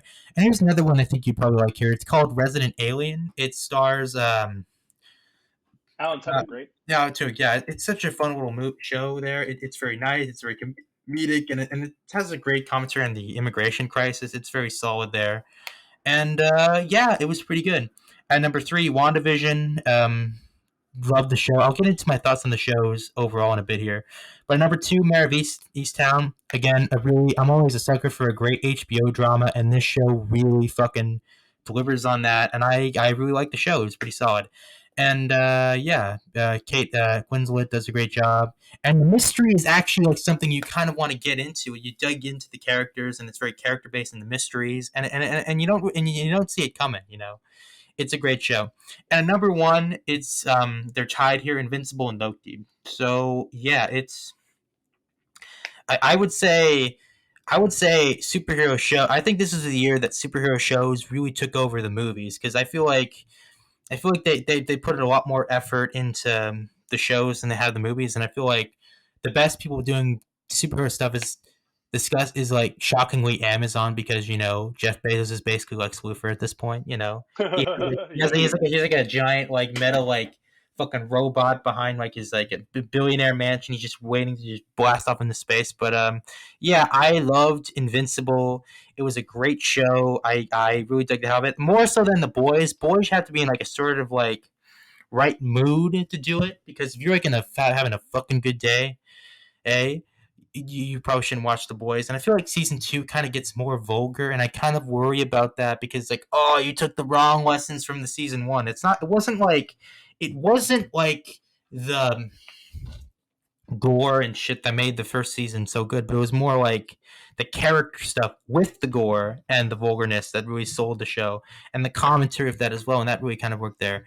And I know you're gonna cringe at this part, but like my thoughts on the Marvel shows are completely different from all the other people that have had them. I know like a lot of people will have like mixed thoughts on the shows, but I feel like after Endgame, I mean, I liked Endgame and I liked Infinity War, but I didn't love them as much. But I feel like after Endgame, I feel like the MCU kind of like got back to like its roots again, making like fun small stuff like which is why I loved Far From Home so much because it's a show, it's a movie that I really related to, and that character in that world just kind of like being Spider-Man, like being in the post world like that and sort of seeing like what it is there, and it doesn't have to connect to everything at once, and it can just be a fun time there. And I've watched the movie several times and it's very good there, and I feel that way about the Disney Plus shows. Yes, even Falcon and the Winter Soldier. I know it bungles its politics, I know, but I really liked all three of them, especially Loki, and it's kind of a meta commentary on the MCU itself because like WandaVision's more about how like what does your if you love something and you force on everybody else, what does that say about you? And it's sort of a commentary on Marvel fans itself. I feel like Falcon and Winter Soldier had a great commentary on how you know the MCU is like a power force like in the world, like an influence. Like what does that mean for the world itself? Like just because like the people behind them you may like, it's just the symbol itself may be something else to other people. And I feel like that's a very good commentary on like how the film Twitter views the MCU itself. And I feel like Loki hits on something a little bit more interesting to me because it feels like it's commenting on how like the MCU, like is it right for the MCU to sort of like prune creativity from its creators in a way. And that to me was a very interesting like commentary on itself. And I know like I'm probably digging way too deep in this, but I've really been thinking about those three shows way more than I have, say, Ant-Man and the Wasp, What If, or even fucking Black Widow, which again I thought was fine. It was okay. But yeah, that's my thoughts on my favorite shows. Do you have anything to say about that? I know you have some thoughts, but it's cool. Yeah, I mean, no, I've enjoyed some of the Marvel shows so far. I mean, I was not a big fan of Falcon and Winter Soldier, but I thought that much of WandaVision was pretty fun. I really enjoyed Loki. I think the whole time. I don't think Yeah, there was I yeah, really had any beef with that. I thought the finale was good. I like yeah, Loki so far has been one of the more fun things Marvel's done recently to me. yeah. Some of the other shows they have on like the docket do not interest me at all. Oh, really? But um I have like very little hope that like Hawkeye is going to be any good, just because I think Actually, Jeremy Renner is really boring, and I know that they're sort of loosely using Matt Fraction's like run on the book as like an inspiration, but I could just read that whenever I want, so like fair I'm enough. kind of good. Fair Um, enough. Fair enough. I got no, you. but I would love to see. I'm glad that Loki's getting a second season because that was the one I was enjoying the most. I thought it had the most going for it. And some of the other shows, I'm definitely going to be like cautiously optimistic about. I feel Just like the shows have had like more creative freedom than they have the movies, and I feel like because like again, it's hard to like control a show, because there's like so many fucking moving parts there. It's not like a movie where it's just like one thing. It's like a show is like multiple engine parts building a giant engine there, and that which is why the shows have been a lot better in my opinion. Which is and again, I know we have differing opinions on that, but that's cool about that. And it makes me more excited for the movies than makes me more excited for the shows than the movies themselves. And again, I'm pretty excited to see what Sam Raimi does with Doctor Strange, but I'm a little bit more excited for Loki, Moon Knight, stuff like that. And plus, they got some really great talent from those people that I actually know, and I'm like, oh, that guy's pretty cool. Like the guys who did Sig Chronic are doing. It was this doing 2020. Moon Knight, yeah, yeah. Yeah, I've seen all those guys' movies. I think they're pretty fun. yeah, Um, and Oscar Isaac and Ethan Hawke, great cast members. Like, yeah, there's definitely some stuff coming up where I'm excited that they're gonna do yeah. some cool things. Like I'm not a total like hater. No, that's cool. It's cool if you Part are. of me, part of me is kind of bummed that like We didn't get I other stuff really, before Endgame. well, no, no. I mean, it's more like I really enjoyed some of the Netflix MCU era, and like I could care less about Agents of Shield being canon or not. I don't care, but Same here. like I just don't care. Daredevil and like not so much Luke Cage, but Daredevil and Jessica Jones and stuff. Like there was some really, it wasn't perfect, but there was some really good stuff in those shows. And it's kind of a bummer that they're essentially like nerfing them. Like it's just like, oh yeah, that should never happen. Like Well, um, technically, well, I know some people on the inside saying that that's not true. That I don't want to get into, but you might want to watch No Way Home to get things. yeah, I mean, I've heard, yeah, and like I've heard rumors that some characters are coming back and some aren't and stuff like that. I just mean that like Okay. the fact that like they have literally in interviews essentially said like anything that happened before Disney Oh Plus yeah. was Okay. not real. Stuff I get. And sure, there's definitely going to be ways they can grandfather it in. Now they have the multiverse and all that. I just mean that like the way you sold those shows at the time was this is part of this MCU thing that everyone loves. Yeah. And to then later be like, we never said that shit. Like, yeah, you fucking did. That's how you marketed the fucking shows. We were Yeah. there, like Like, I will say, like, dude, like that whole thing of like, okay, those like weird things about how the creators were kind of treated shitty. That wasn't like because like in 2015, like there was this like guy named Ike Perlmutter who, yeah, no, I know who Ike Perlmutter is, and like, yeah, I mean, the thing he's is, kind there's this thing that really annoys me about MCU fandom, which is that like every bad decision that has happened of involving Marvel, someone can go, "Oh, that's just because of like Ike Perlmutter," and Perlmutter. like everything new good that's happening is because of Kevin. And it's like, yeah, you know what though? Yeah, I mean, That doesn't. Kevin's not like It perfect. doesn't. I'm gonna be Like honest it doesn't. there. Like it doesn't fucking matter. Like it happened. Like It just you know, happened. to this day, they're still not fucking paying comic creators for That's like bullshit. Yeah, that is bullshit. I will royalties. agree with that. Like there's a limit to how much they can kind of keep being like.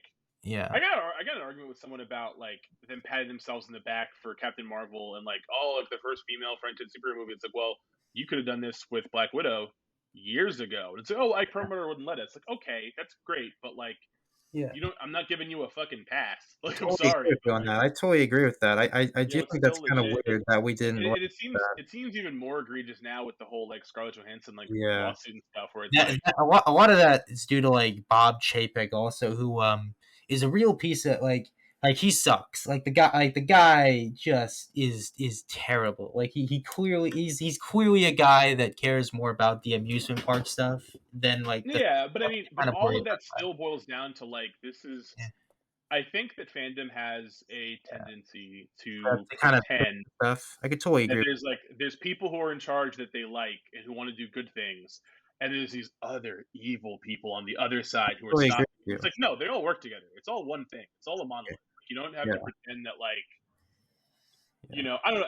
It's like sometimes I think modern fandom has a tendency to like give people Dave Filoni, right? I totally agree with that. passes or just sort of pretend that like, oh well, this person would have done this if they could, so I'm going to give them credit like they did. It's like, but they didn't. It didn't happen. You can't revise history to be like, oh well, they would have done this, except like I don't care, they didn't do it. It's like this isn't like we're looking at like film history from like the 30s or something, and it was like a different time. Like this was very recent. This just happened, Yeah. and I just personally I can't get with Disney constantly doing this thing where like every other week it's like this is our first gay character Oh in a yeah, I like totally like agree every on 3 months there's a new movie that's like this is our first gay character in a live action remake of an animated movie. that. Like just How would they just cut put China? people yeah, like just put people in stuff. Like just stop like doing all this like weaponized inclusion and stuff. It just irks me so much. I And totally agree with you on that. I totally agree with you on but that. do you know why it bothers me? It's because it gets used as a cudgel anytime someone has good faith criticism of the brand. Oh yeah, Because totally. I totally agree with right? I mean, it hasn't fully happened yet because the review embargo lifts tomorrow at noon. But like, Shang-Chi isn't out yet. There are yeah. going to be a lot of very positive reviews of this movie because it's pretty fun and stuff. But like, there's That's going a to good be review. criticism of it as well. And I already know that any criticism of this movie is going to be met with, "Oh, I guess you just don't want Asians to succeed." It's like, look, man, That's not true. That's not true at all. And I totally agree with Disney, but and that's targeted. That is not like a that's not like a flaw in the fandom. That's literally how the business functions. you. It is designed to make it. Oh, you don't like Captain Marvel? You must be sexist. It's like no. There's Totally. other fucking female-fronted movies that people like. You Totally. know, Yeah. you guys can't be late to the party for representation and then take all the credit like you invented it. You know what I mean? Well, Like, I agree with that deeply much, and I feel like Wonder Woman doesn't get enough credit for like doing that as well because I actually really do like the first Wonder Woman film a lot, but thinking back on it, I kind of I know it's off topic, but I kind of actually like Wonder Woman 1984 just a little bit better because it felt more like Patty Jenkins than the first one did. The first one kind of felt like more like a Snyder adjacent film than like I know this is off topic, but yeah, that's just yeah, my I mean, I personally like both movies. I think the problem with the first one is that the third act is trash. And yes, I think that because of the fact that she got bullied into doing like the third act Jeff Johns wanted them to do, that for 84 she fought to like keep in everything she wanted for this one. yeah, And this is the movie where I think they should have stepped yeah, in some totally, places. Like that movie has two giant super long intro scenes and yeah, we only need one of them. yeah, And I it's agree. very clear that if she wasn't like having to be defensive of what they did to her first movie, that someone could have been like, "Hey, Patty, we don't need two long intros to this fucking movie. Let's just either open in the '80s or open with her as a child. We don't need both of these sequences." There you go. But they owed it to her after fucking up the third act of the first movie. Yeah, So in retaliation, she fucked up her own first act of the second movie. yeah, I No, totally. I enjoyed it. I thought it was pretty strong. I liked it. I liked it way better than Captain Marvel. Yeah, I agree. I don't really like Captain Marvel that much. I mean, it's not a terrible movie, but it's just not that great either. But yeah, I feel like Wonder Woman 84 was actually a little bit underrated in my opinion. But yeah, I totally get where you're coming from in that thing, and again, I'm just not looking forward to Bob Chapek. He just sounds like the Mickey Mouse like person. And again, Kevin Feige, I don't like to deify people there, just like I don't like to deify Dave Filoni. It's like he's a cool creator I like. He seems like a nice enough person.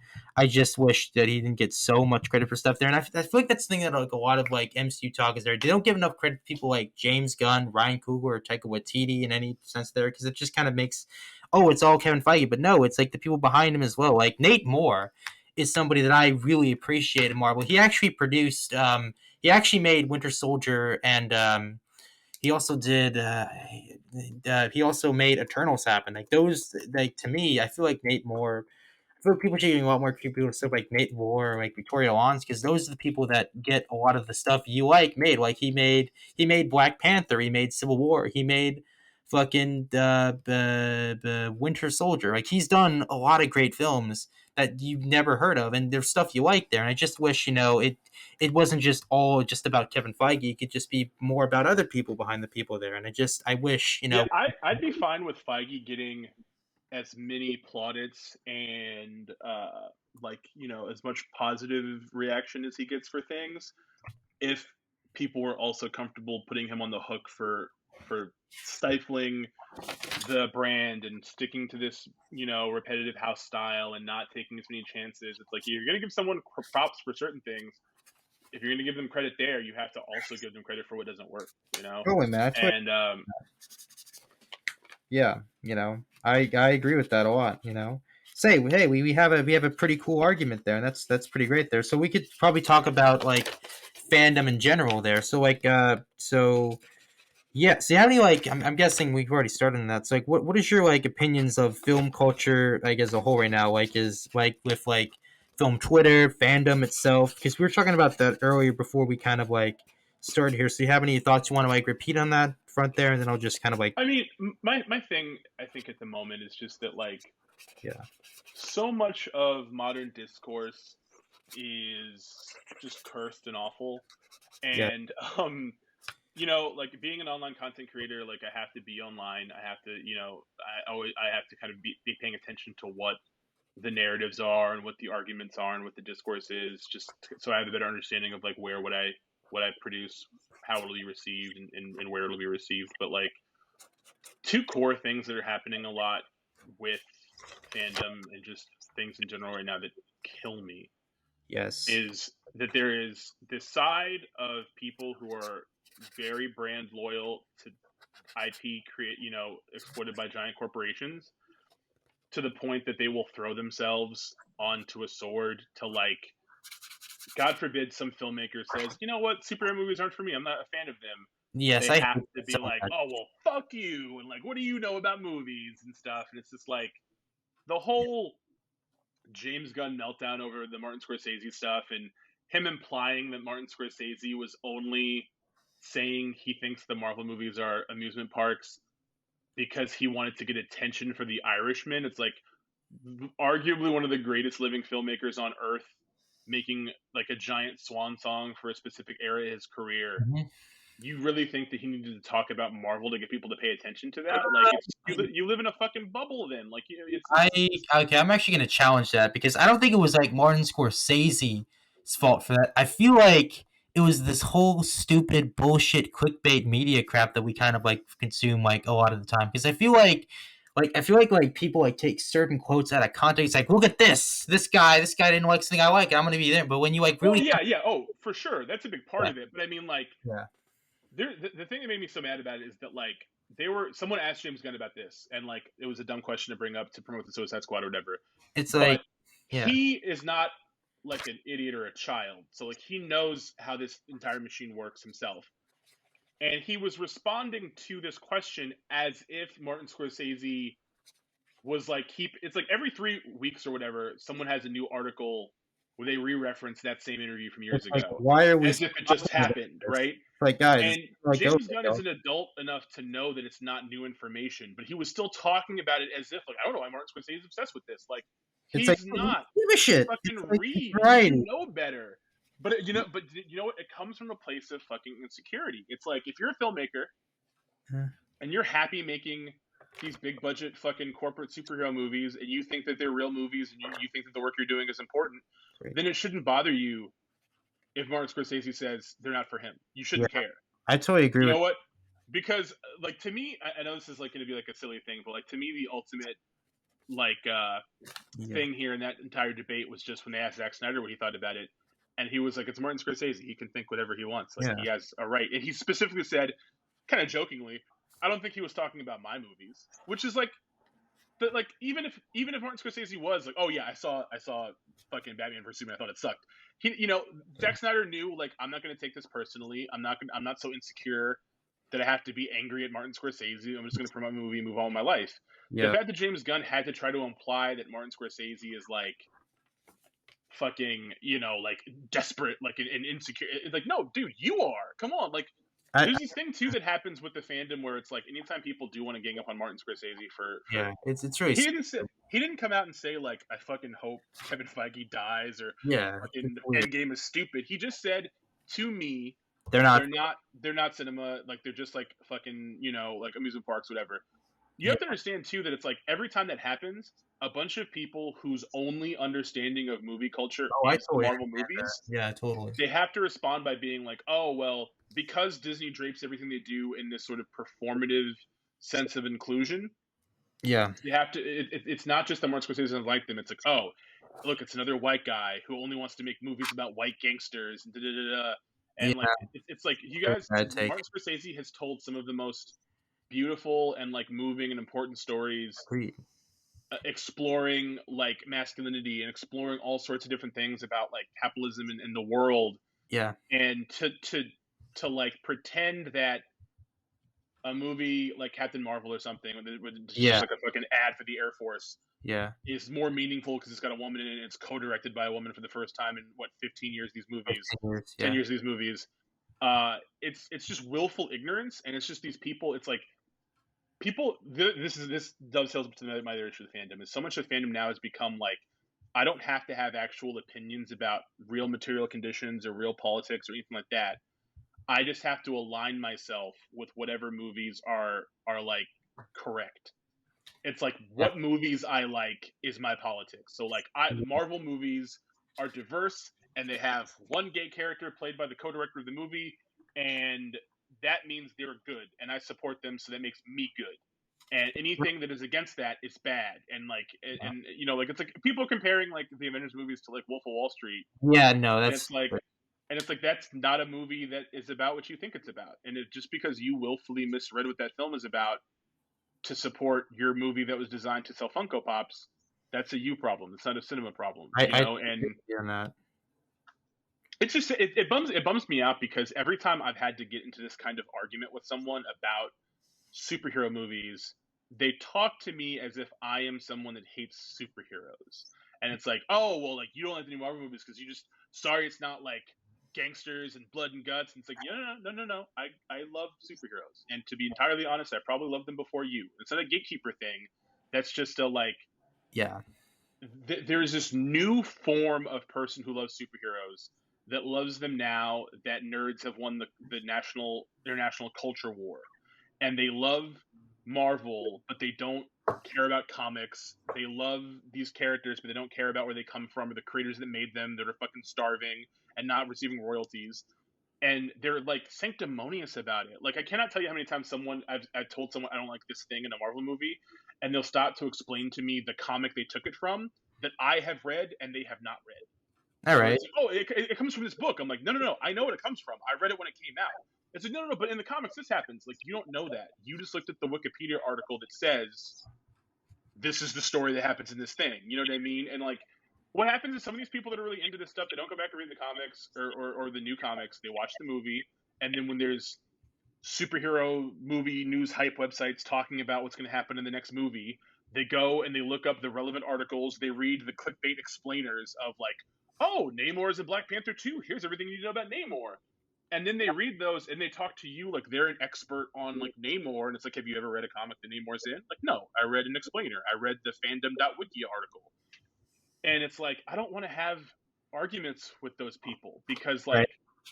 it's very clear to me that you are a fan, not you specifically, just you and whoever I'm referring to, that you are a fan of something that is literally the prevalent, predominant form of popular culture, and you insist on behaving like you are an underdog.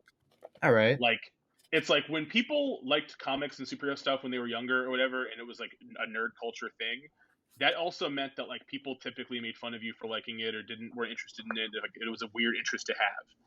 Now that these movies consistently make a fucking $1 billion a year, you Well, they don't cannot. make a billion. They actually make around 700 to 800, which but it's still the same thing there. That's true. Yeah, but my point is just that if you're these movies are literally like the top of the food chain of what gets made, what's allowed to be produced, you can't act like you liking them is unique or special or that you're fucking downtrodden. And every time I get into a debate with someone about these movies, they're just like, "Oh yeah, well like people just hate what's popular." And it's like, "Well, if it's popular, you can't frame it like you're an underdog."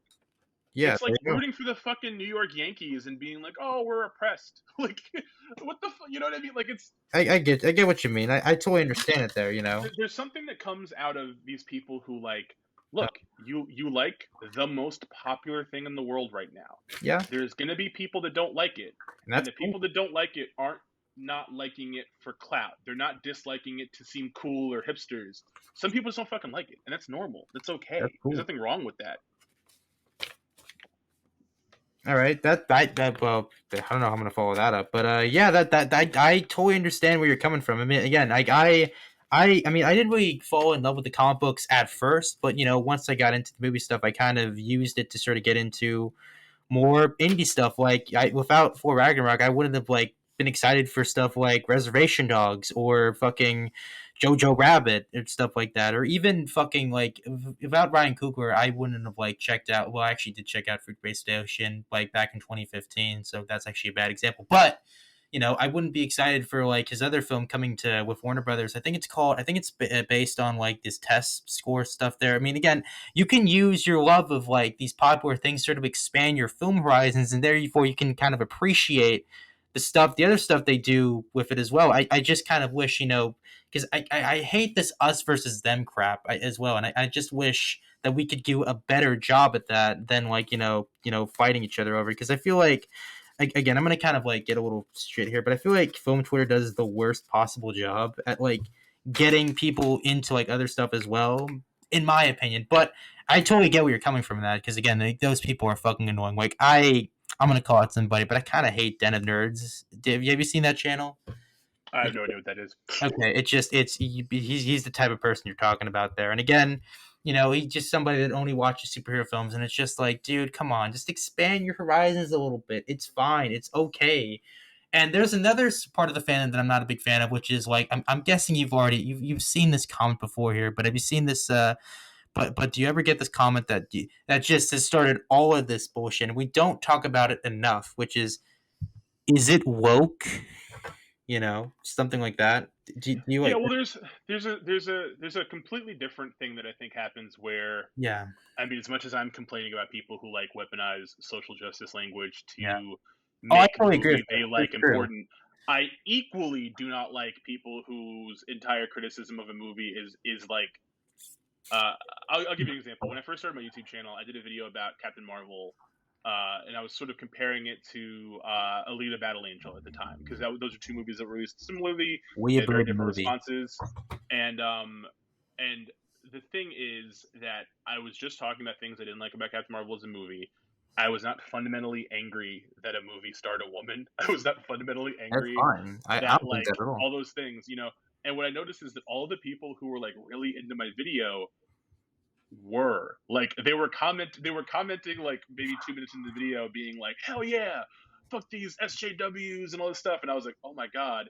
Because 5 minutes into the video, I literally explicitly say, "Oh, and if you're like an incel who just hates women, I'm not on your side." So I would Yeah, get comments being like, "Yeah, brother, it's speak kind of like it. Bob. It's sort of like, Hey." yeah. Do you get kind of like in this like weird Bod Shipman type of thing where like people like peg you for something that you aren't really, and it's just like they take like one sort of thing out of context, like, oh, look at this. This guy's on our side. Look at this guy. This guy's gonna be like on our thing there, and it's so It happens to frustrating. me. It happens to me incredibly often. I mean, not as Oh, often as it used to because I've gotten better at and like being very upfront with like my personal yeah. tastes and Well, opinions. I think that like when I first started out, no one knew who I was or anything. Like, all so you right. have nothing to go off of, you know. But now it's like, hey, I have plenty of videos that say like I fucking hate you and your friends and all of your weird bigotry. You know, it's like pretty obvious that Yeah. I'm not in your demographic. But Um, yeah, and I had there like is I had to this. separate myself from like a bunch of people that weren't like my couple buddies of mine who are like associated with have you heard of Midnight's Edge? I don't think I have. Okay, good for you, kids, and you're not going to care about what I'm talking about. But anyway, No, it's no, no, no. But sure. Anyway, I mean, like, there's definitely a side of like yeah, I personally, just because I'm like old, just my don't care. entire no, no, no. It's not that. It's not that I don't care. My entire thing is like when I discover a like a perspective or like an opinion or like some kind of pundit person who like I think sucks. I just like pretend they're not real. I just, you know Okay. what I mean? I just Ah, jeez. my concept is just like I'm too old to like debate people. So like Nah, if you someone just comes into my ignore them. comments and they're like, "Oh, prove your opinion to me," I'm like, I don't have to. I'm I an don't adult. have to prove your opinion to anybody. It's fine. I No, feel like that's the this biggest is problem really with like great. film culture I, is like you have to like prove your fucking worth. You have to like explain why you like something in a very stupid way, and I'm just like, you don't have to do that. You can like a popular thing, and if somebody else doesn't like, you don't have to give a fuck. It's okay. We can all coexist in like stuff, and we can cross over from time to time. It's cool. Hey, you liked Black Widow? Like, sure. Check out Lore. Check out like the Bell Love Curves. Like those are really good movies. They'll make you appreciate the stuff, popular stuff you're watching a little bit more. If you just expanded your horizons a little bit. I feel like fandom could be way better. Like as a whole, film Twitter, everybody, if we just did that a little more, and we don't have to like always be fucking kicking each other's asses over I stupid have I bullshit. have a thought about what you're talking about, but You know, before I get into that thought, but that's cool. It's cool. I want to say that I'm a little bit mad at you for even telling me what Midnight's Edge is because I just fucking looked it up. It's terrible. And the Yeah. first thing I see on their Twitter account is them whining about Kathleen Kennedy, and the second Yes. thing I I'm see sorry. I'm is a sorry, link to an interview with Chuck Dixon, who when I was a kid was one of my favorite comic book writers, but as an adult I know is a right wing asshole. dude. Um, so I'm I'm really sorry. grateful that I now know to just mute this in case anyone else makes me look at it later. I'm sorry Um, because no, it's okay, okay. I'm again, just kidding. But no, part of what you're talking about too is like so when people say the phrase like film Twitter, right? yeah. I had this conversation with a fellow critic friend of mine a few years And, ago. and, We and talked about before we how go into that, I just want to make it yeah, very clear that all of mm, these bullshit groups are not real. Twitter isn't real life. If you met somebody in real life, these people in real life, I'm pretty sure they'd all be pretty reasonable. And well, again, I no. I include actually them. disagree with that. I personally disagree with that. I don't adhere to Twitter isn't real life because all the people that are on there are real people. They Okay. exist and they're real. And like people behave differently online because you know there's anonymity to it, and because you're not in a room with them to slap them in the face. But a lot of these there's a sense that people kind of say like, oh, the internet's not real, and it's like, well, that's where everyone is. Like, Yeah, it used to be that only diehard people argued about certain things on the internet, but you got me now there. everyone is just like this. This is just how people interact. What I was going to say was that when people complain about film and Twitter, there's like 7 different versions of film Twitter all existing at the same time. So it's like there's the part of film Twitter that is just like brand new letterboxed users who all behave like stands in like pop music, you Yeah. know, like they're like the movie nerd equivalent of like K-pop stands, and that's like its own thing. There's the part of film Twitter that's just like people who are like really obsessed with A24. There's the parts of film Twitter that are just like, you know, Wait, that's actually like a thing. A24 film thing. I got to get me into that because I'm a big fan of A24. no, so I also happen to like a lot of A24's releases, but there are people that only watch whatever A24 puts out, and That's kind of weird. they're almost like the nerdy, I don't know, hipster version of the MCU fandom, Oh, you know, yikes. but just for like Anya Taylor Joy instead of like whoever. And the thing is, you know, part of look, Twitter is a cursed platform, right? It's literally designed Just, for arguments. Like the only way to actually get real engagement and get people to pay attention to you is generally to loudly broadcast, you know, is arguments Jack Dorsey the and Watch bad you takes. saying? You Jack. know, so it's like when people complain about, oh, like it's so hard to have a real conversation on Twitter. It's like, yeah, because In real life, when you have a conversation, it's two people looking at each other and talking. It's not one guy in a room saying something and then another guy standing above him going, "This guy's an idiot." Like that's not how discourse works, Yeah, but I that's kind how of it wonder works what a on Twitter. podcast would be like. That where would a podcast be in that spectrum? In your opinion, I'm just curious. Well, okay, like if this podcast functioned like Twitter, you would start talking, and then I would ignore whatever else you said, and then I would start speaking over the first thing you said, being like, "Look at this fucking loser who thinks X," and then someone Oh, else would jeez, come behind me and me go, down. "Actually, this guy's a fucking idiot," and it's just like it's not. Just be like a sandwich of fuck yous. Yeah, that. Yeah, and but that's Twitter is the entire quote tweet function Yeah. of taking a tweet and then saying something above it is literally just look at this asshole. That is most of Twitter discourse, you know? And when you do that, it's a lot harder to. I'll give you an example. Okay, so like before we started recording, I talked about how I've been in like in a wrestling mode because I'm a big pro wrestling fan, All right. and I love pro That, wrestling, and I hate arguing about pro wrestling on the internet with people because the fandoms are so toxic and there's just so much just negativity. But noticing this, there's a lot of friends I have on Twitter who I've known for years from other things who like wrestling too. And I literally had to avoid engaging with them about things we disagree on because I know that Twitter as a platform yes. is toxic and we're not going to be able to have a real conversation about our differences through Twitter. So if I see someone say something that I think is dumb, Twitter gives me the impulse to quote tweet them and disagree with them. And I'm like, in real life, that's not how I would engage. These are people who I consider my friends. I don't agree with them. I could just message them privately, or we could have a conversation about it, or whatever. But that's not how Twitter would prefer I have that conversation. There you It would go. prefer I totally that agree I'm with that. like, oh, well, you're a fucking idiot, and like you're so dumb, and you should die, and it's like, oh, Yeah. great, let me say that to my friend because we both like different wrestlers, or because we had different feelings about the ending of the Green Knight or something. Like that's Okay. just not, it's not productive. I, I And I totally agree with that. Again, I feel like you say some things that are very true in a lot of ways, and though I disagree with parts of it, I really do respect it in a way. Like again, like this is why I kind of wanted to have you on because again, I kind of I want people to get a better understanding of your thoughts there, and I think you say a lot of things that are pretty truthful again, and I think that's what makes you stand out in the sea of people that just of Jeremy's from Geeks and Gamers or fucking John Campia's or Andy Signors. I mean, I'm actually friends with Andy Signor, so don't at me. All right. well, I think part of it is like I've learned. I've had the channel for like 2 years, and like doing YouTube, I've come to the conclusion that for me to do what I do as best as I can, I have to be myself and I have to be like firmly myself. So like I explain where I'm coming from. I try to talk about things as earnestly as possible. I try not to just make cheap jokes just for clicks.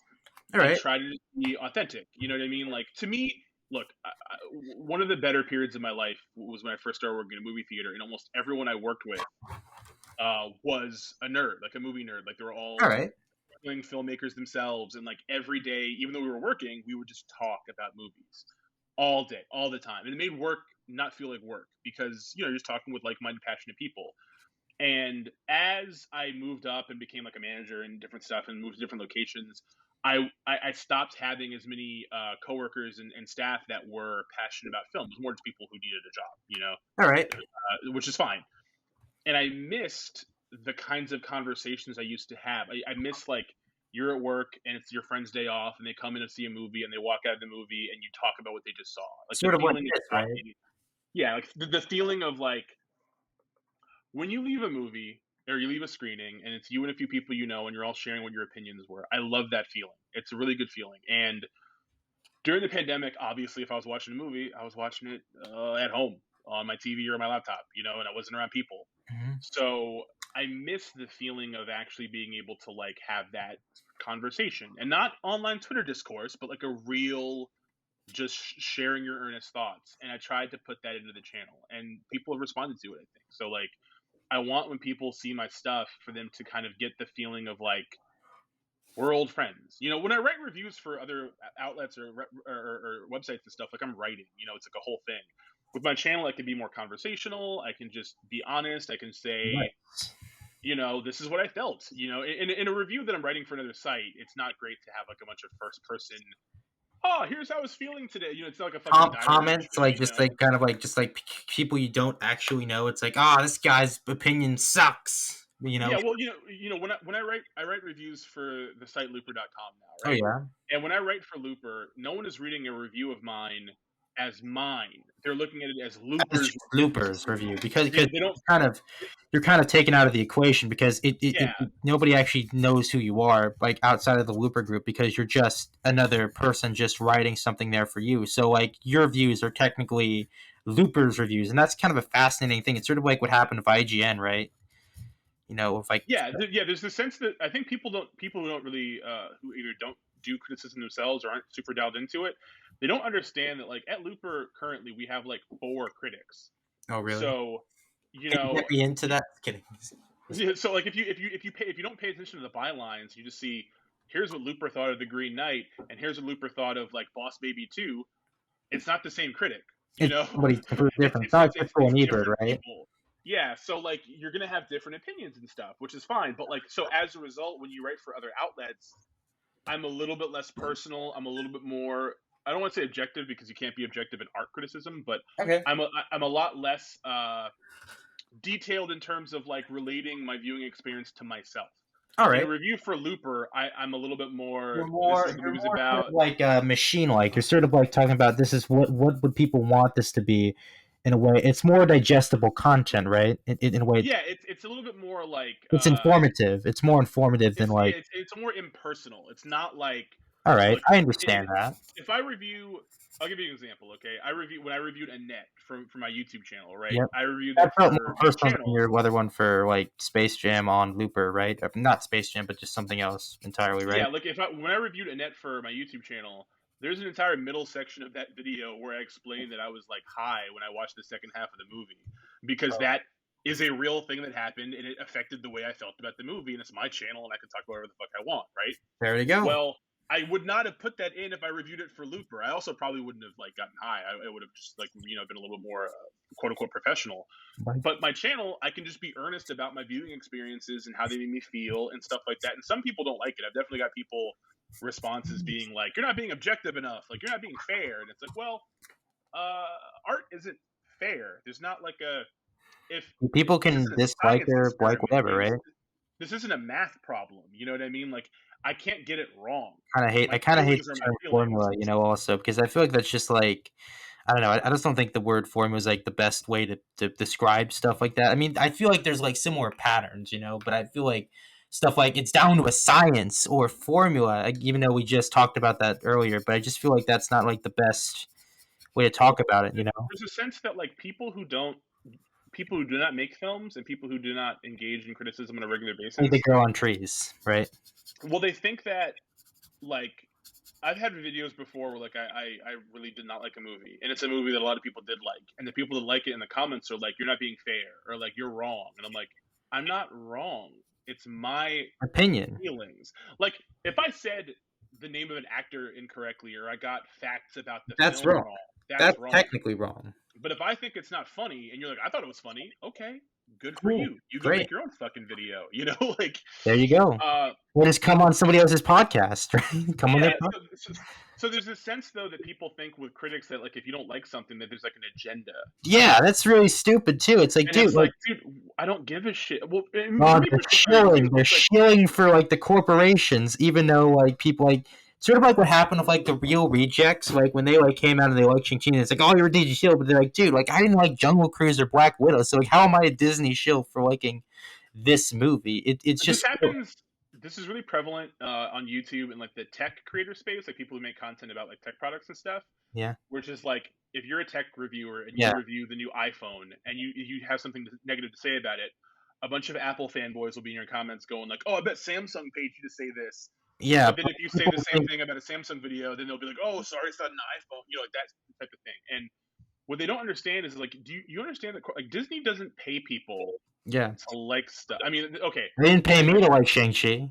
I will say that Disney does, in some ways, incentivize positive Yeah, reactions to their work by offering people access. Like that's a different thing. but don't So they like always wait, do that though? Yeah, well, not just Disney, but yeah, that's a big thing. Like anytime someone has, there are people who like know they can't really say too many bad things about a movie because they won't get invited to like the media scrums. Yeah, totally. At the level I'm at, no one gives a fuck what I think. Like no one, dog. If someone was paying me to say a movie was good, they would be wasting their money. You know. So Yeah, when people accuse me of that, like, oh, like you're just pushing the media narrative, like, dude, I'm just a guy. you're I just just a watched guy. this. This is just my thought. If you don't like it, you can just close the window and watch something else, man. Yeah, Like man. I'm not. There was a movie. There's a few movies I've negatively reviewed, and not in a mean way, but just I didn't like them, and I You was just didn't honest. like it. That's cool, and that's cool. And some of them I disagree with, and that's fine. I think that's like Yeah, healthy discourse. I have very dear friends of mine who are also critics who like I love on a very personal, deep level, and I'll see reviews of certain things that we've both seen and have been like, oh, you're on crack. It doesn't mean we're not Like what the friends. It fuck? doesn't mean I'm not going to be cool with them. Just like I don't know what the fuck you saw, and vice versa. I've had a video go up, and then within 10 minutes, Yeah, one of my friends is in my inbox being like, "Dude, what the fuck is more. wrong with you?" And I'm like, "Oh, okay. Well, we just disagree. That's normal." But that's how friends can do it, not some guy I don't fucking know commenting that like I'm in the pocket of whatever or Get the I'm fuck part out of of the here! Like you don't know conspiracy. me. Like conspiracy, dude. Like, bro, if someone was paying me money to pretend to like stuff, I'd be a lot happier. There you go. I'd quit my day job if that was. I have no scruples. If someone could literally just pay me to say Shang-Chi is like the best movie of the year, I let that check clear. Let me hit my fresh on Rotten Tomatoes. I'm fine with that. It's Cool. not happening. It's not I'm real. pretty curious to see like what you thought about it. I mean, again, I know we're probably gonna have differing opinions on that, and that's cool. I think that's great. Again, like I'm going back to like what I thought about the Martin Scorsese. I was like, dude, I don't really care what Martin Scorsese thinks, but it's fine if he doesn't like it at all. But I just kind of want to talk about stuff like The Irishman, which is a fucking phenomenal movie, and he doesn't need all these stupid questions about Marvel. It's so dumb to me. It's just like, why does everything have to involve superhero stuff? Talking about superhero stuff. Why can't we just talk about stuff like The French Dispatch or fucking, Just Mercy? Because those movies are great on their own merits, and we can talk about those movies, and we can sort of have a better, more healthy discourse along with the stuff there. I mean, yeah, like your dumb Well, superhero the shit. truth is, so many of these people only care about those. Like, I've seen people where it's like, what's the last non-Marvel movie you watched? And when they name them, it's definitely a movie that has a Marvel actor in it. And it's like, Yeah. there's other stuff out there, and you don't have to like. There's nothing wrong with being a fan of something or being, Yeah. focused on your corner of stuff, but like, there's so much. Look. When I got into movies, I was like, when I first really, really got into film, I was a teenager. Yeah. I was in high school, and my public library had so many classic movies available that my video store didn't. So I could go to the library and check out like old That's pretty Ingmar cool. Bergman movies Yeah. or old, like Fellini or Truffaut, and Yeah. like I forced myself through all these like old. I read Scorsese on Scorsese like six fucking Yeah. times. Like there was so much cool stuff for me. I loved comic books and I love superheroes, You but can you can like uh, both, man. It's cool. It's cool. but the only option I had to watch a superhero movie was like Sam Raimi's first Spider-Man movie. I saw that 3 times opening weekend. There you You go. know, it used to be you'd get one of these a year, if that, Yeah, and there you half go. of them were pretty shitty. Yeah. But now you can you're not going to get a whole goddamn week without some new superhero content somewhere.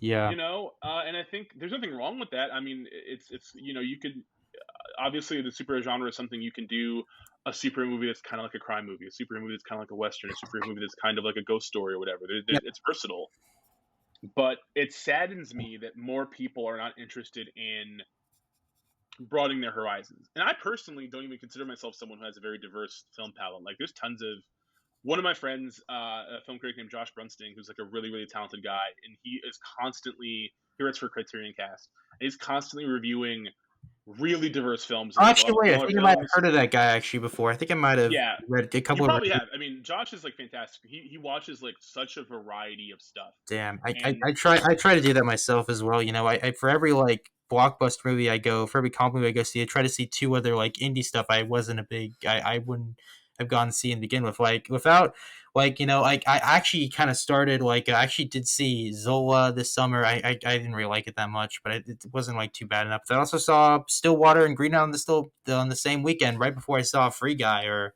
stuff like that. It just always get to like sort of broaden your film horizons. Yeah, and again, as I said before, you can use your fandom to broaden your horizons as well. Like you can have all types of different movies you can see alongside the big blockbuster stuff. It's all like an ecosystem. It shouldn't be an us versus them thing. It's just I don't know. It's just crazy to me, man. And it just it but again, I just got to think back and say, hey, like all you can do is just say, hey, if I want to like make the culture better, I can do it through, recommending stuff that's different, but also is sort of in the same category as like something else there. But you can kind of just, use it to sort of like, jumpstart your film stuff, your film like watching habits. That's just my opinion. I know we're gonna probably disagree on that, but hey, it's Well, no, I firmly believe like that. Like, look, there's no right way to get into something. You know what I mean? So, like, if someone discovers they like movies because they saw fucking Infinity War or something, then like, good. Who cares? Like, that doesn't matter.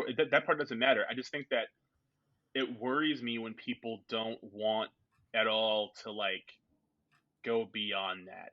I agree. Have you? There's like a viral tweet that people use as a punchline a lot where it's like a guy, it's sort of like a dialogue between two people, and it's like a guy who's only seen one movie, and that movie is Boss Baby, watches the second movie, and it goes, this movie's kind of giving me Boss Baby vibes. It's like if you only have one movie as your point of reference, then yeah, everything you watch, you're going to compare to that one thing.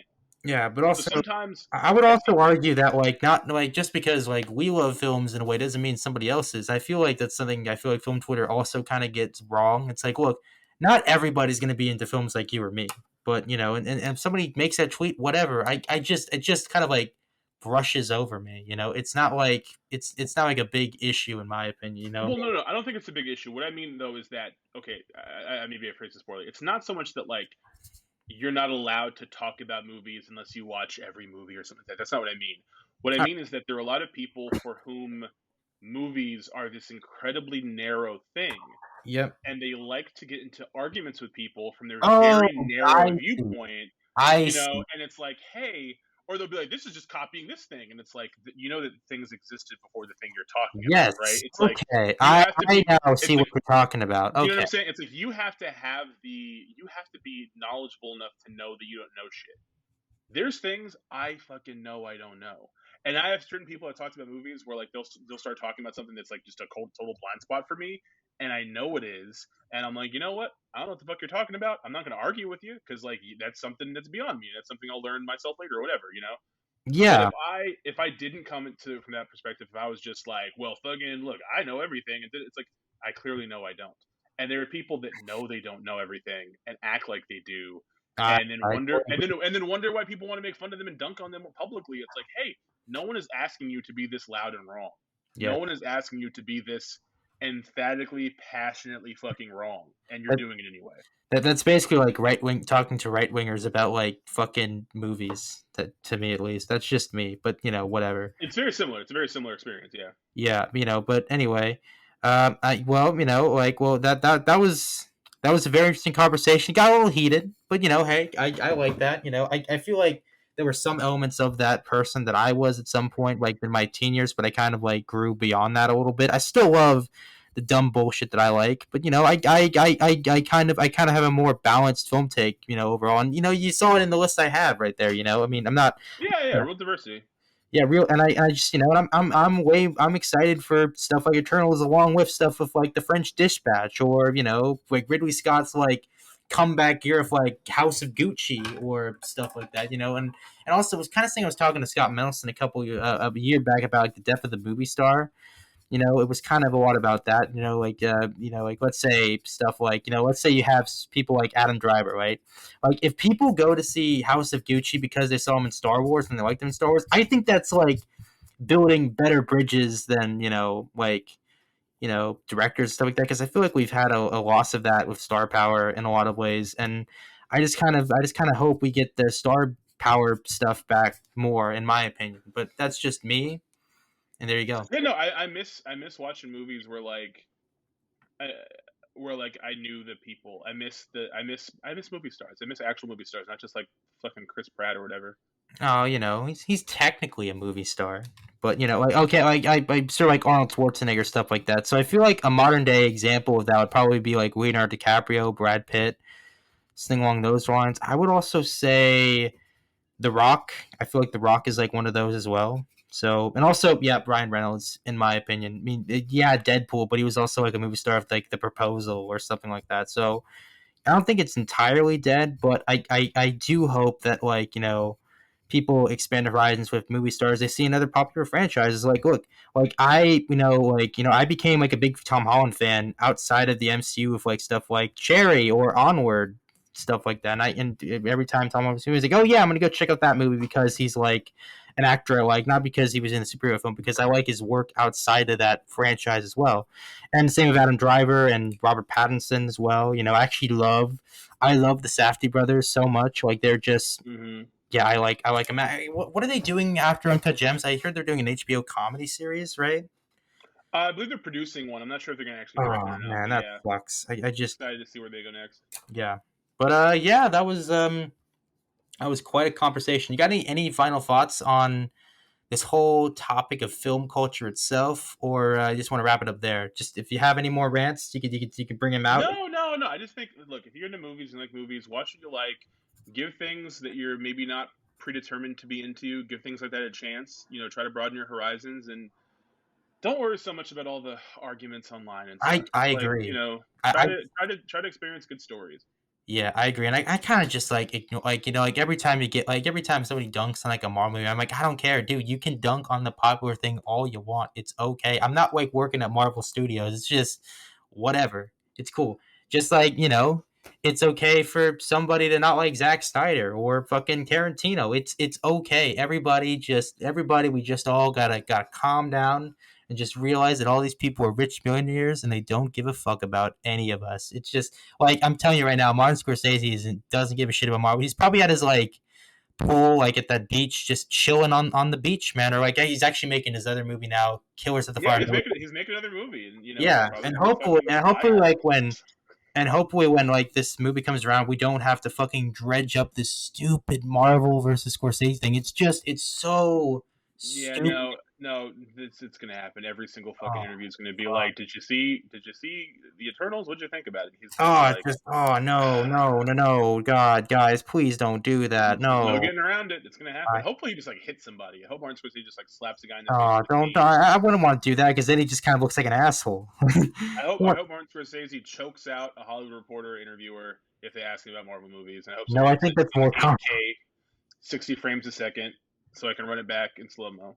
Oh, jeez, man, ouch. I'm sorry, that's really dark. I don't want to end the episode that dark, but no, Oh, jeez. Oh, you retract let the this statement. just let this man release his fucking movie and stop Yeah, talking about fucking toy movies. I agree. And can we not give Midnight's Edge like credibility anymore? Because that's a man. That's a whole other can of worms. We'll maybe talk about some other time. But anyway, I'm so happy I talked to you, Dom. I know we have Yeah, different. thanks for having me on, man. It was really fun. Yeah, it's great, and hopefully I can like maybe like hook you up with like some of my people, to help you. So like, where can people find you exactly? Do you have a podcast? Do you have? Oh yeah, well you can find me on YouTube. My channel is called The Armchair Auteur, and I'm on Twitter. You can follow me at All New Dom is my username on Twitter, and also I co-host a podcast called Triple Beam Streams on RNC Radio. You can find us on every available Cool. podcast Hey, area. yeah. Yeah, those are the places that I'm at. Oh yeah, cool. Can you give me a spot on Looper, please? Because I'm trying to make some extra money here. Just kidding. You don't. No, no, I mean no. The site I'm pretty sure is actively looking for new writers. They kind of always are. Oh shit. I hope they don't get my texts like, "Hey guys," and like and I was like texting you. It's like I was like making like stupid spelling errors on this like shitty like little like Samsung phone. It's pretty funny. Okay, I think I triggered some Apple fanboys or Samsung. I don't know. I'm not a tech guy, all right. But anyway, yeah. Anyway, thanks for being on here, man. It was really great here, and I hope we get to do this again some other time. And Definitely, man. Let me know. hopefully I can get somebody else on with us so we can talk about that. So anyway, thank you and have a good day, guys, and thanks for watching. Goodbye.